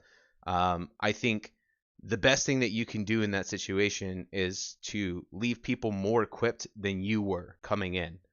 And so having been a TO that has literally done everything from, finding a venue to negotiating with business owners to, learning how to create a bracket, learning how to run a bracket, learning how to stream, learning all the equipment, learning how to fix everything, learning how to get people invested, learning how to network with other people, travel and everything that goes into community building. There's no guidebook. There's no playbook for that. There's no one place where you can find all of that information. There's no one person you can talk to get all of that information. And if you could, they wouldn't be able to give it to you in a very, quick format. It would be something that would take quite a bit of time in order to relay. I know if I were to ask Ryan, for example, like, hey, tell me what it's like being a TO. He'd be like, well, how much time you got? And so I do think it's something that people should take into consideration. The growth is great when you're in the growing process and you're able to kind of, finally get some success where people are showing up consistently and you're very excited about the next event, I do think it is wise to keep in mind that inevitably people grow old, life comes into effect, people have kids or people move, and those things are, when you're in the moment, you don't realize that, you're in the good times, until, those moments pass, and then you're like, oh man, those were the good times. And so, uh, one of the things that I would recommend is just taking somebody aside who's even mildly interested, right? Just to be like, hey man, would you be interested in being a TO? Would you be interested in, kind of helping with keeping this going? And then sort of training from there. That's sort of what I'm doing with one of the local guys down here now, is just kind of putting my arm around him and just being like, listen, these are some good tips to follow, but you also got to figure out what works for you, and you got to figure out how you can make it work for you, because being a TO and being a community leader, as we have all said now, is a lot of work. It's a lot of investment. It's a lot of time. And I think while it's often said that it is thankless, I do think that the form of appreciation is in the participation, and it's in their attendance. So even if they're not monetarily supporting, even if they're not verbally thanking you, the fact that they're showing up, it still is a vote of confidence. It still is their way of showing that, like, yeah, man, you're pulling it off, and I want to be part of this. If they didn't want to be part of it, that'd be a whole nother thing. But they're showing up because they want to be part of it, and I think that's something that as a TO or community leader you need to sort of take into effect, because sometimes it's not verbalized, man. And when you're grinding and you're doing it, week after week, month after month, year after year, it can get very you can get very jaded very fast. Particularly if your scene has a lot of issues or you have a lot of conflict going on. When things are going great, you won't have that sort of mentality, but I do think it is important to, at the very least, be mindful of that, particularly if you're like in an older scene. And then just sort of the fun part for me is now getting to watch brand new people go through that process for the very first time. Now there's sort of like oh yeah, I remember when I was doing that. That sucked. And then you can kind of just look at it through a different lens. Ryan says here that the majority of people in the bracket are there to meet goals of like 1 and 2 or 2 and 2, providing that that stage and getting people into the situation to meet those goals is sick, especially when they are big upsets. Yeah, man. I love celebrating an underdog, and I think most people do too. Anyone that's not supposed to win and they win, that shit is sick. Everyone loves to see that. Upsets are always fun. But yeah, I think at this point in the meeting, I kind of want to just turn it over to you guys. If you guys have any questions with regards to anything that we covered or did not cover, if there's any sort of insight that you guys want to have, I will welcome you to the stage. You can ask your question. And so if you look at the stream, you will see that there is a right next to this music button, there should be an icon that says raise my hand or ask to speak. I forget what it says. There we go.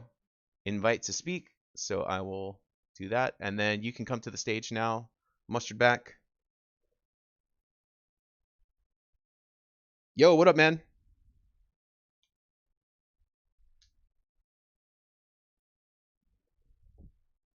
Can he speak? You probably. I had to do settings. There we go. What yeah, up, so dude? I didn't intend to go first, but and I apologize if you already covered that. Was really. Hey, can you hear me? Yeah, we can hear you, man. What's up, man? Mic test. Okay. No, yeah, forgive me if you guys have already covered this. I was looking forward to this meeting a lot. But I did kind of have a question about salt management in your players, right? I think it was just something that I guess like tips and tricks or something that anybody has used that they've either been surprised by themselves or just kind of like a go-to stratagem all the time. Where it's like, somebody goes not necessarily 0-2, but just like whenever they bust out of the tournament, right? Like, everybody tends to, or I guess respond to it differently in some ways, but some players can get salty or like, you know, beyond word, like, usually just like words of edification or like a notice something in their gameplay. It's like, you should be proud of yourself, or like offer them a buy-in or whatever. If there's anything that like, I guess like, yeah, just a trick that they always use to like try to cheer somebody up, or something that they found that might work better than kind of what you would expect.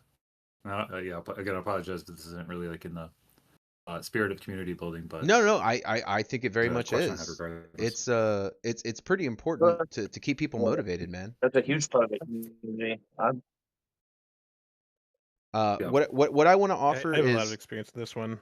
yeah, what I was gonna say is, what I want to Yep. offer real quick is just something that I have done a lot is just pull people aside and offer to watch match footage with them.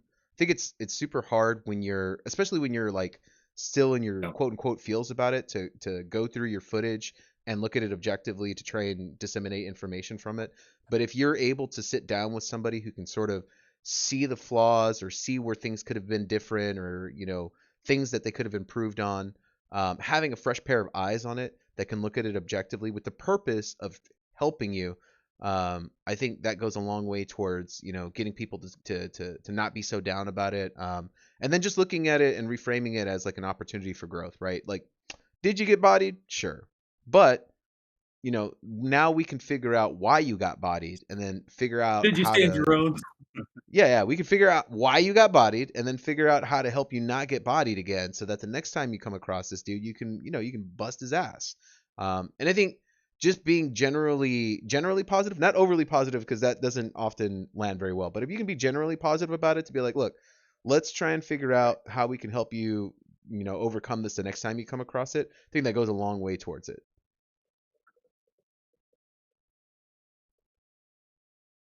And a Well, lot of things too, as that's a definitely TO, helpful. is being is also being able to read the situation and the body language of the person, because sometimes approaching them is not the play. Oh yeah, for sure. Just letting them cool off I mean, still a it's little funny. I bit, just just give them let the them be mic in or their force them on feelings. commentary. Yeah. Yeah. Um, but sometimes people just want to be mad for a little bit. But if they come to you, or if you want to provide any kind of solace in the situation as well, I always like to remind people that fighting games are hardly ever about winning. When you look at people like Frankie is a great example of this. I think Frankie, this is probably not a wild opinion, but is probably one of the best, or the best NA player right now. And his attitude when he takes a loss is never get mad about it, or make a tweet about it. It's hit the lab, find out why, Yep. learn from the loss, accept the loss, learn from the loss type of situation. But just knowing that you're going to lose and having fun, like losing, is the biggest part of fighting games in general. That's not just like a third strike thing, but everybody loses a lot in fighting games. Everyone's going to lose. You're not always going to win. That's not how fighting games work, and it's not fun to play fighting games with that mentality. Unfortunately, some people do, but I mean, just however serious they want to take it, just being able to read their current body language and knowing, like, should I talk to this guy? I made that mistake a lot, especially with the Tekken players back in Colorado. They were a bunch of salty sailors, and I got Can you screamed tell at me by more one dude in about particular, and that that? was like the I just walked past. He was a nationally known player at that point. Colorado's Tekken scene was really cutthroat with some really good players, and he lost to a nobody. Just told him that I really liked his play because he played a really weird character, and he told me basically along the lines to just shut up because I don't know anything about his play and things of that nature. And I was just like, all right, well, I guess this dude just wants to be mad. Like, I'm gonna let that guy be mad. And that was one of the last times that I ever went up to myself as a TO and approached somebody because I saw that they were having like that kind of situation. But giving somebody an ample amount of time to kind of de-stress from that situation is also a good thing to do. But at some point, like, I have to say this with, like, a cautionary tale of sometimes people in that nature will stew, and then they'll stew around the whole event, and then you'll hear about it from everybody in the event, and then sometimes it becomes a problem. So you do have to step in eventually at some points as well, just to make sure that they're not going too hard on themselves after like an hour of it. That's kind of a lot. But yeah, that's one of the major situations I can think of. It's just allowing people to get that out in the way that they need to, if they need to. Thanks for hanging around, Neon.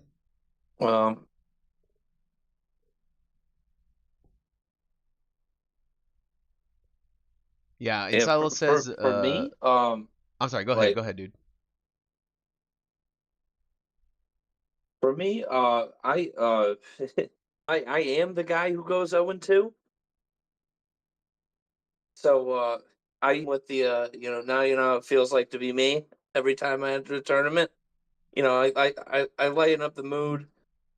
But like we are here to have fun. And I personally, I don't really feel like I could teach Third Strike because I'm still very much learning the journey. But we have the other people like oh, that guy plays Makoto. Oh, talk to Trash. Trash knows how to play Makoto. He knows the tech. You can learn from him. Or if I saw you did something, I don't really like. I'll talk about it because I'm like the commentator. I'm in a different position. Like and when I do my tournaments, I'm right there, like 6 feet away from the cab commentating. So like I'll say something, but like really, it's just you keep the good fight. That was a great fight. You do your best to keep welcoming. If you see them, they're sad. Cheer them up. I mean, you're also doing so much the organizer too. So there's only a limited amount of things that you could do. Well, I want to offer just this final piece is, there's nothing worse than when you get bodied by somebody and you have no idea why. Like, when you lose and you're just like, what the fuck just happened? Like, how did I lose that? And you just have no answers. I think that's more frustrating than anything. And so, Ryan's right. Not everybody's going to want advice immediately after or in the moment. I think you have to gauge where people are at, but then also inevitably, if you can see that they're struggling with it and you can see that they were pretty upset by it, you can be like, hey man, so this is what I noticed in your match. I don't know if that's helpful to you at all, but like also offering to grind the matchup with them, like that's another option too. Like, and Silo brings this up, like having easily accessible social hubs like Discord for people to ask questions, post footage for review, and then ask for games in general. Nothing beats reps. Nothing beats experience. If you can get experience in the matchup, that you're struggling in, it's gonna suck for a little while, but you'll also be pretty grateful for it when you get back to a tournament and you're like, oh, I know this matchup so much better now. And you might not win, but you might not do as bad as you did last time. And that's really all you're trying to do as a player is just suck a little bit less every time. Yep.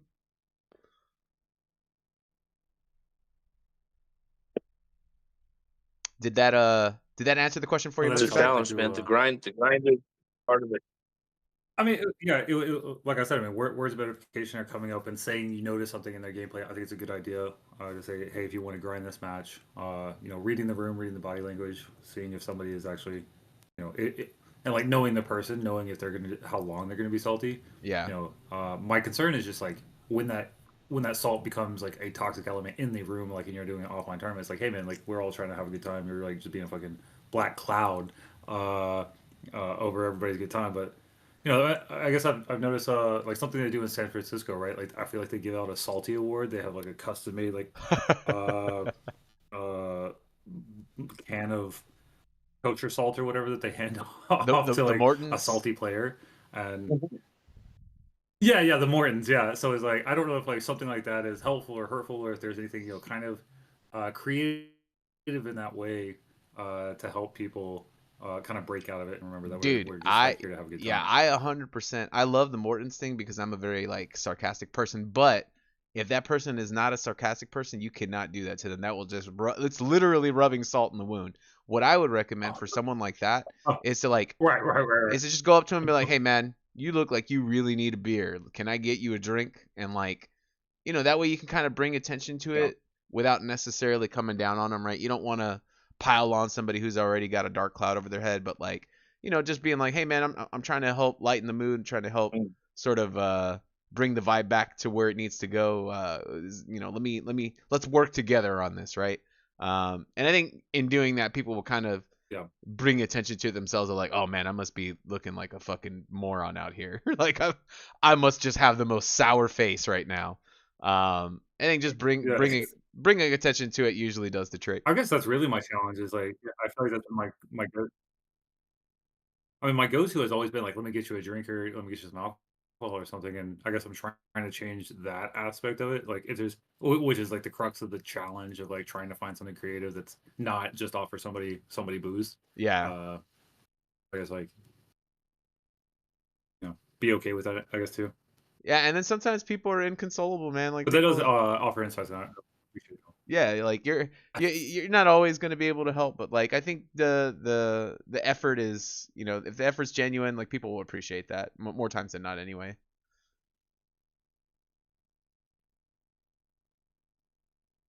Yeah. Well, thank you. That's all I. You get 'em questions, next so if time. you Yeah, want to kick me off the stage. All right, thanks, man. Anybody else have any other questions? Yeah, and sometimes when the situations get a little rough to answer is like last part though, Mustardback's last part, when the situation gets tough and people start to like bring down the vibes and things of that nature. Sometimes you just got to ask them straight up, just being as forward as possible. Being that dude and just tell them that you notice they got a sour look on their face. Yeah. It's uncomfortable, but you got to do it. It's the price of community. Yo, what up, Nuke Pull? How's it going, man? Yo, it's going good. Yo. Currently back at my home setup for once. It's been 2 weeks. So I'm glad I got to make it for this. Hell yeah, welcome back, man. What's your question, dude? How can we help? Yeah. So as far as what Insilo brought up, the importance of these like building blocks, these discords and social hubs. Third Strike players are kind of split into their own corners of the community, and each event seems to have their own Discord and sort of pocket of the community that they have. When you're growing, there's like an obvious overlap between who attends what events, and like especially with online events like the ones that I've sort of dipped my toes into. There's a massive crossover because anyone can enter in the U.S., right?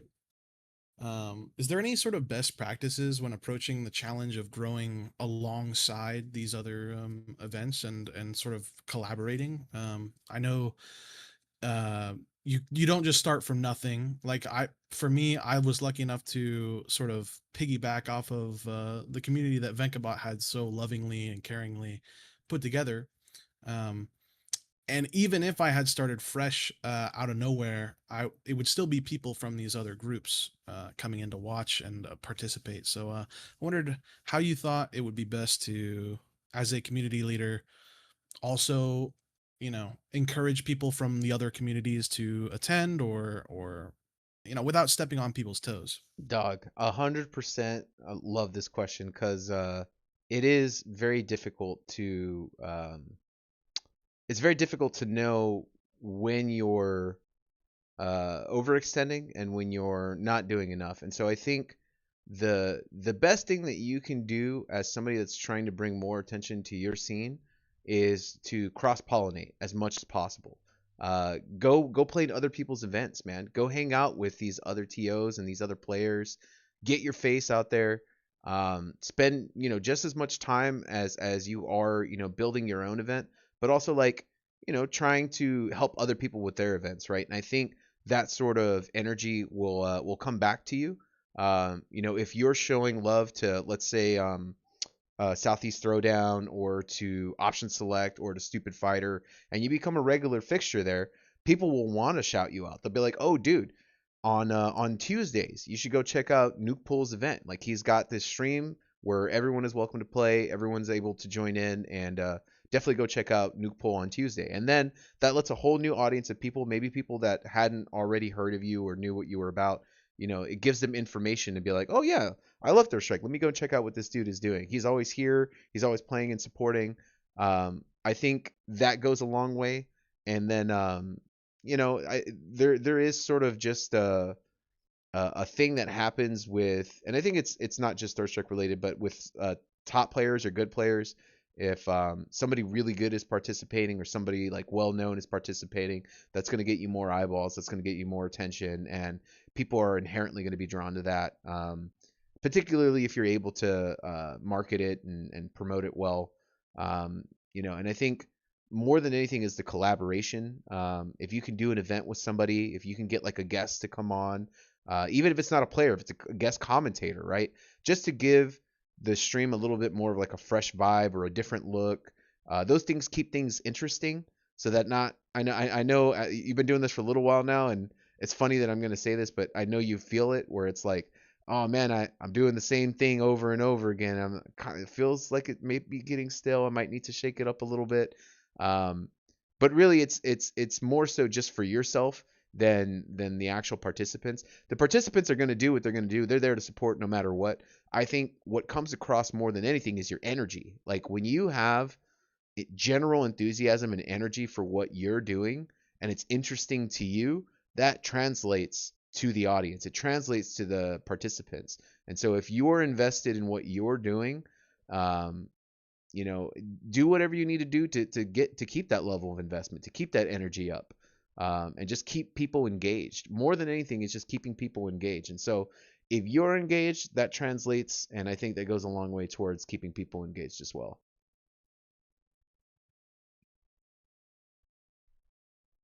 Awesome. Yeah, to piggyback off of what Katie's saying, a lot of yourself as a community leader and a TO and things of that nature, your biggest product and commodity is yourself. I mean, you don't necessarily have to be super good at the game to be a known person within the community or things of that nature. So, as Katie was describing, being present at other events, being present within the community, even outside of your own community, is probably the biggest part of it. Just, making yourself visible. I hate that word because it's such a corporate slop word, but making yourself visible within the ethos of our community is a tough thing to do, but it's earned over time. Because the best part about our community is you can go anywhere in the world, anywhere in the country right now, and find a scene to play with and things of that nature. But that's the easiest way, and how I've kind of built up my reputation with the Third Strike community and things of that nature is I've just interject myself into other scenes, just trying to have fun with the other scenes as well. Not really trying to be the guy that's there to talk business or dissect events and things of that nature. But yeah, just being present and having fun and being a part of the moments is the biggest battle in that kind of instance. For me, I kind of look at it like a party, for the cross promotion, getting different parts of the scenes together. Like I get a lot of people, saying, "Oh, your place is beautiful," and they want to come see it. And we'll I'm like, let's make an event. Let's lock a date in. We'll make it happen, and we'll have a big event out of it. Like the Jazzy Cactus guys, Bailey and them. They were like, "Hey, we should do a thing." I was like, "Dude, we totally should. We'll call it like Cactus on the Coast, and it would be super cool. We'll have a big event or pretends or whatever. We could figure it out." Like you reach out, and yeah, going places. Like I went to Virginia, uh, and saw that scene down there. I started with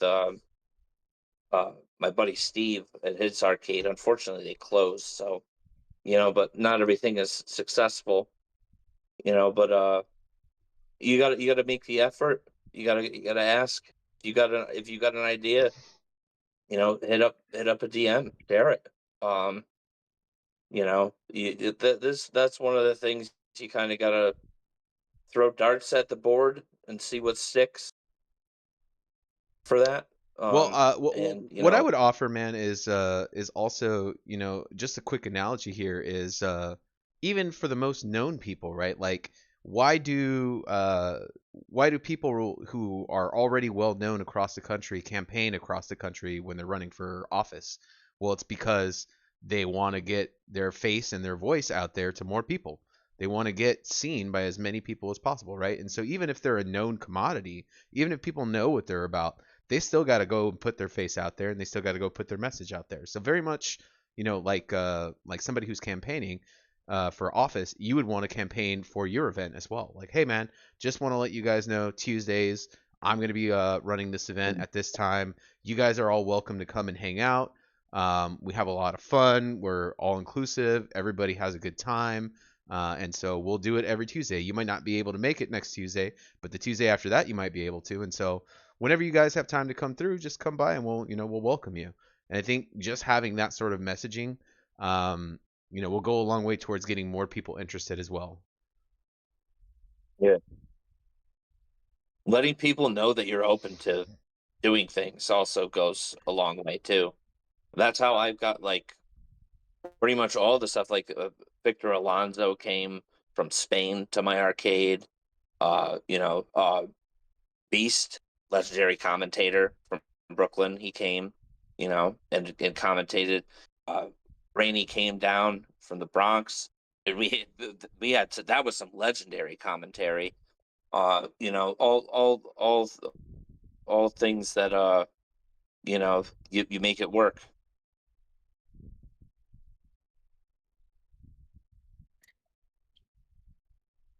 That makes a ton of sense. I really appreciate the insights, guys.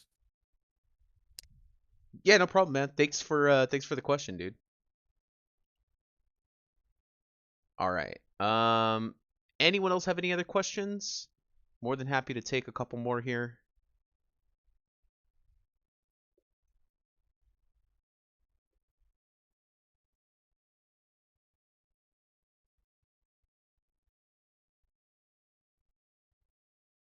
Looks like MrPart2 is typing something. I just want to give him a chance to finish typing what he's typing. Why does every TO in this scene have the darkest raccoon eyes I've ever seen? Oh, we talked a little bit about that earlier, man. It's the lack of sleep. brother, it's a lot of time, man. A lot of time. The crippling Because anxiety. we're still answering for the sins of Fightcade 1. That's why. Dude, people don't talk about Fightcade 1 anymore. Okay, I won't get on. I'm not gonna get on my soapbox about it, but yeah, lots of sins to be answered for there.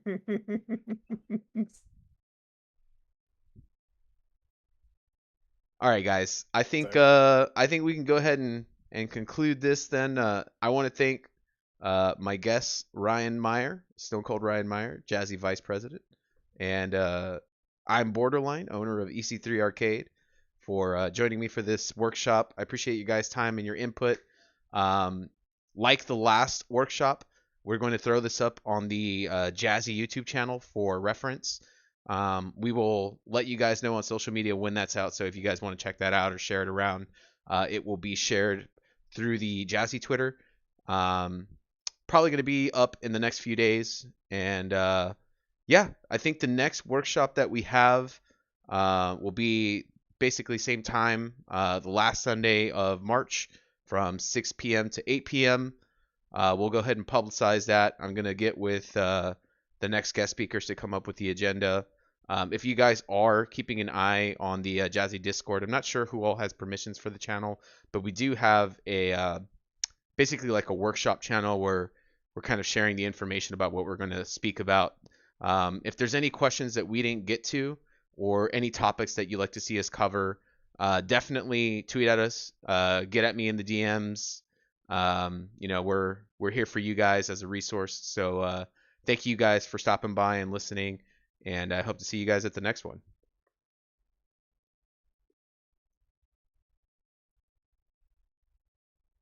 Awesome.